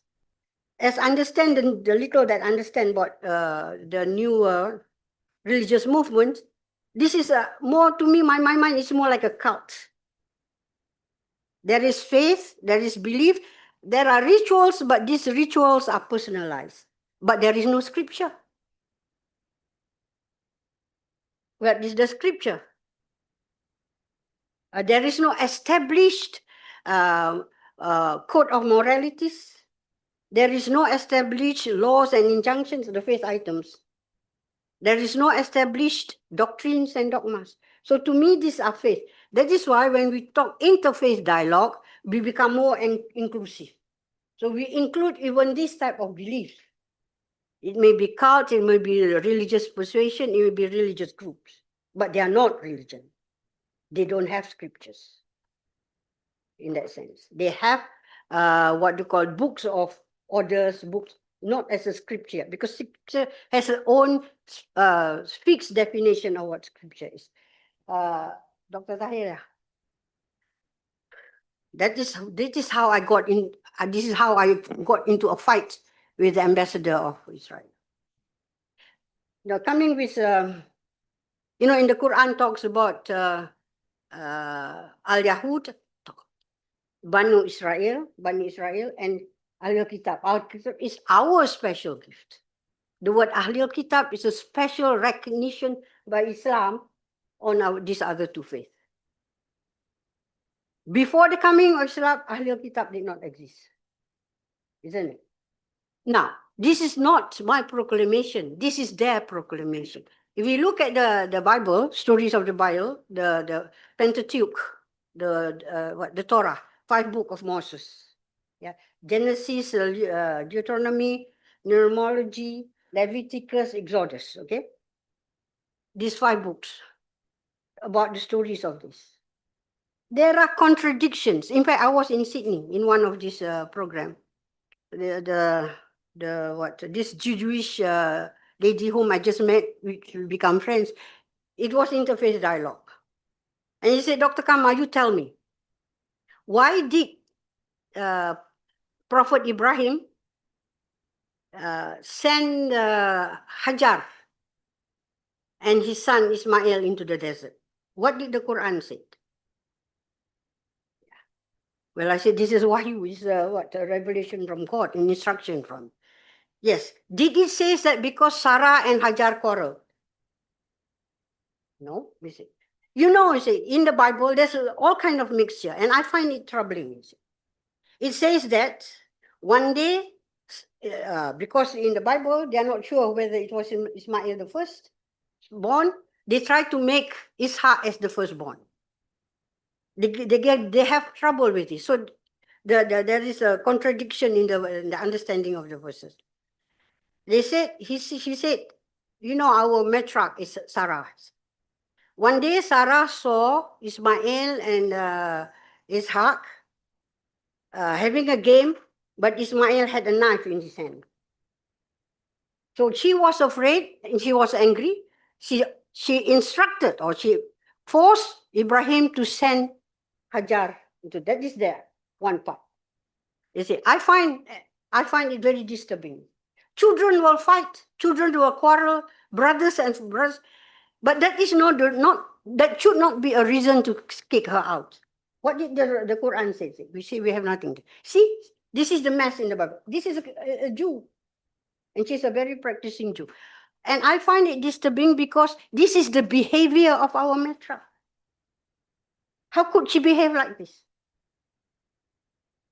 Now, the idea is, if they accept Ismail as the firstborn, in the Jewish culture, yeah, should I use the word Jewish or what? That's what I'm thinking. Anyway, the Jewish culture, the person who inherits the name of the family is the firstborn. So if they accept Ismail as the firstborn, then everything will go to Hajar. And Hajar is not a Jew. Hajar was from the Egypt, yeah, an Arab. I'll come back to that. So to do that, they have to alter the verses there to make as if Ishaq was the first. But in other, they couldn't. In other verses, it was Ismail. So there's a contrast. Okay. I want to tell you about this story. Two things about. First, later I'll talk about my fight with the ambassador. It was in Barcelona. It is another forum, not with Karen Armstrong, another forum. After speaking, somebody stood up, asked. He looks very Scottish. He asked me. He said, Dr. Kamar, what do you Muslims make of history? I said, oh my God, what type of questions? But I was playing, you know, I always don't ask me. I said, sir, can you be more specific? I was trying to find the answer. Okay, what exactly do you mean? He said, why did Ibrahim has to marry Hajar when he's already married to Sarah? Now, what I don't want is, trying to defend Hajar, I'll say something nasty to Sarah. Usually this happens, right? The quarrel is between you and me, but somebody else get bashed up for no reason. I don't like that. I don't like this Robin sort of thing. Playing in my mind, I said, I think, sir, I think to my mind, the message that Ibrahim brought was a huge monumental, very meaningful, very powerful message. And that is the message of monotheism. Now, if he is only married to Sarah, that message will only circulate among the Jews. But when he married Hajar, that message of monotheism is transferred to another thing. And after all, I said, this is something that Allah helped me during that time, all the time anyway. So I said, the covenant was that Ibrahim will be the father of great nations. The name, the Jews have this. They start with a different name and then they change their name. Ibrahim, before he met the angels, before the covenant, his name was Abram. But after the covenant, he was called Abraham. Ab means the father, Raham is nation. Father of great nations. How could he become a father of great nation when he has no child? So to make a reality, the covenant that Ibrahim will become father of great nation, he married Hajar. So see, in fulfillment of the covenant, he married Hajar. See, I was relieved that I answered that way because I couldn't think, you know, it was after at the end of it, before we could stand, she rushed to me. I was sitting down, he tapped, I saw this skull cup here. This is a Jewy rabbi. He said, Dr. Kamar, he said, that was a brilliant answer. And in my heart, I said, yeah. It is. He said, I've never heard it before like that. I've never heard it answer like that. He said, yeah, me too. This is the yeah, it's a dua. That's why I say every night I make my tahajjud, I'm making dua. Every day I read Karen Armstrong. But that is the situation. But with the ambassador of Israel is different. I had a program in University, Singapore. It was Saturday. He asked an excuse, he cannot come because it is Sabbath. Okay, fine. Can we have a meeting? Yes. We went to the reading room of the hotel, my hotel. He came. It's also funny. There was an American boy. man, not boy, a tourist, I think. When he came, he just nodded at me, nice, said. And then he saw this ambassador came in. He sensed it, you know. Americans don't like the Jews, they sense it. So he looked at me and do like that. So he turned around so that I can see him, but the ambassador cannot see him. It's like, you know, me, the ambassador, and him. He sat down, he's making like this. You see? I said, you know, what the heck is he doing here, this ambassador? I was looking at him, I was looking at the ambassador. The ambassador wanted to invite me to go to Tel Aviv for a conference. I said, thank you very much, sir. But as a Malaysian, I cannot go because it's in my passport. And then he started. He said, I don't know why in this modern age, you know, everything is just, there are people stopping people from traveling. I say, excuse me, this is not about my country. It's about your country. Because we could not go to South Africa because of apartheid. They changed and now we could go. We could not go to China because of the communists. Now we are okay. Now we can go. So he said, so what do you want me to do? You want us to change? I said, yes, change. He said, what do you want to do? I said, recognize Palestine their state. And then you can go to your place. He said, you know, but Palestine, people are killing us. The children are killing us. Yes, I said, because you kill their children. They kill your children because you kill their children. You know, but this land, that is, you know, Israel and all this was given by God to us. Yeah? Yes, I said, but not just to you. Also to the children of Abraham. And Abraham had 2 children, Isaac and Ismail. So that land belongs to Ismail as much as it belonged to Isaac. I think he think I don't know. But I was not in no mood to become nice. Then I decided not to be nice. We're going to go for it, that's it. So now you rob the Ismail of his identity in his place. He said, give back what belongs to Ismail. And then he said, you know, but you Muslims have so many lands. We have only this. Now you want our land. Are you telling me that now our land is going to be your land? He was, I mean, you know, he wanted to invite me. Why is he behaving like this? But this is not the first time. Yeah, that's true. There's only 2 synagogues in Singapore. One Orthodox, one Reform. You go to the Reform, and they say something bad about the Orthodox. You go to the Orthodox, they say something. I just want to know some simple thing, and they started to, you know, complaining about each other. That even in Palestine, even in Israel, is like that.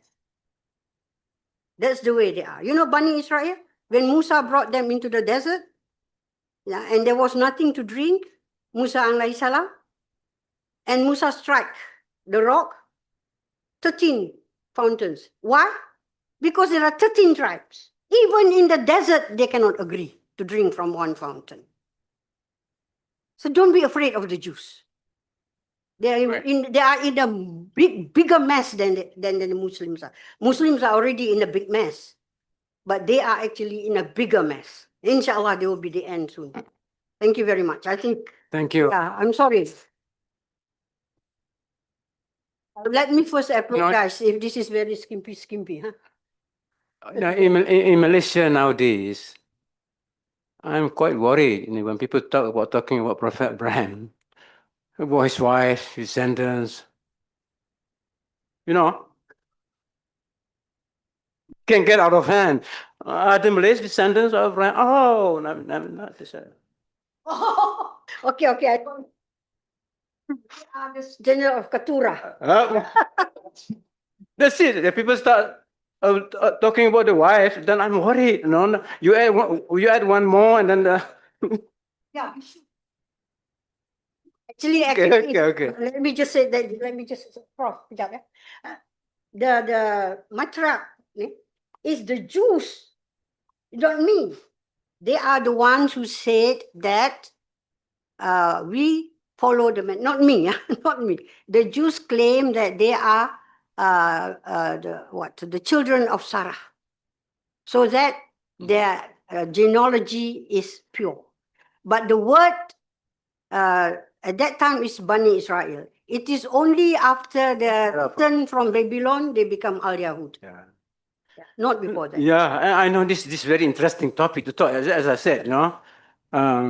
Okay. Thank you very much. I think the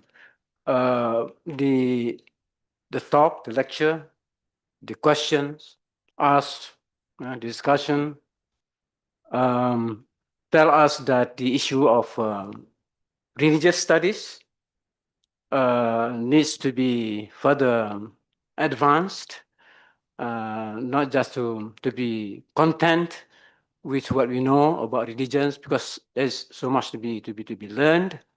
And as far as the university, IIUM is concerned, I certainly would like to encourage, especially our department of Usuluddin and comparative religion and philosophy, to pursue further this. And Alhamdulillah, we have been selected as the number one on subject of divinity, theology, and religious studies. Number one in Malaysia, number one in Asia, number 25 in the world. That is improved on that position. The top 25 become top 20 and even better, inshallah.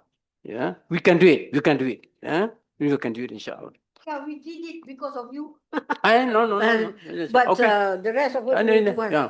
Okay. No, I'm saying that we can. Yeah, inshallah. Yeah, that not to be number one in Asia is something. Yeah, and of course in the world number 25. But my point is the relevant departments, kuliah, university, including ISTAC, because ISTAC contributes to that position on Islamic subjects. Yeah, so thank you, Ni. I would like to, on the behalf of the university, of the management, please join me in thanking and giving a big applause to Sister yeah.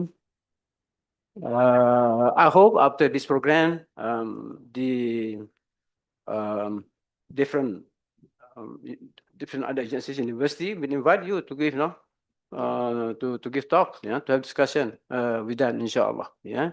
Sorry, Prof, we have to no, we have to stop here because today is Friday. We're going for so I pass back now to the secretariat. Valued audience, thank you, professors, Honorable Rector, for moderating the sessions and all respected guests for the fruitful discussions. On that note, may I invite our Rector to present a token of appreciation to Professor Dr. Kamar Oniah Kamaruzaman.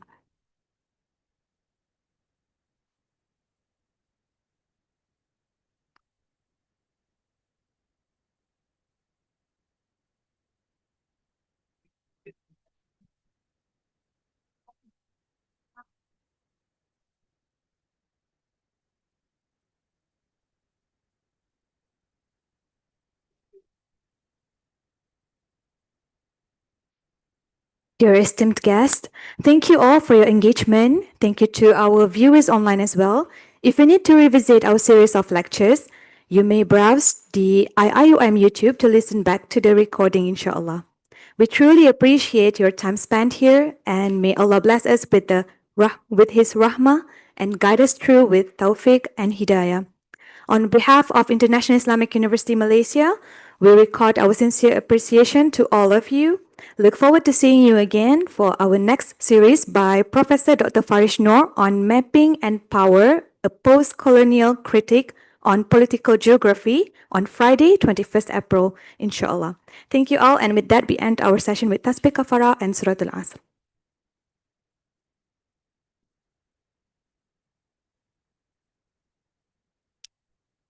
All right, we wish to get everyone to come down and gather around with our distinguished speaker and esteemed guest for the group photograph.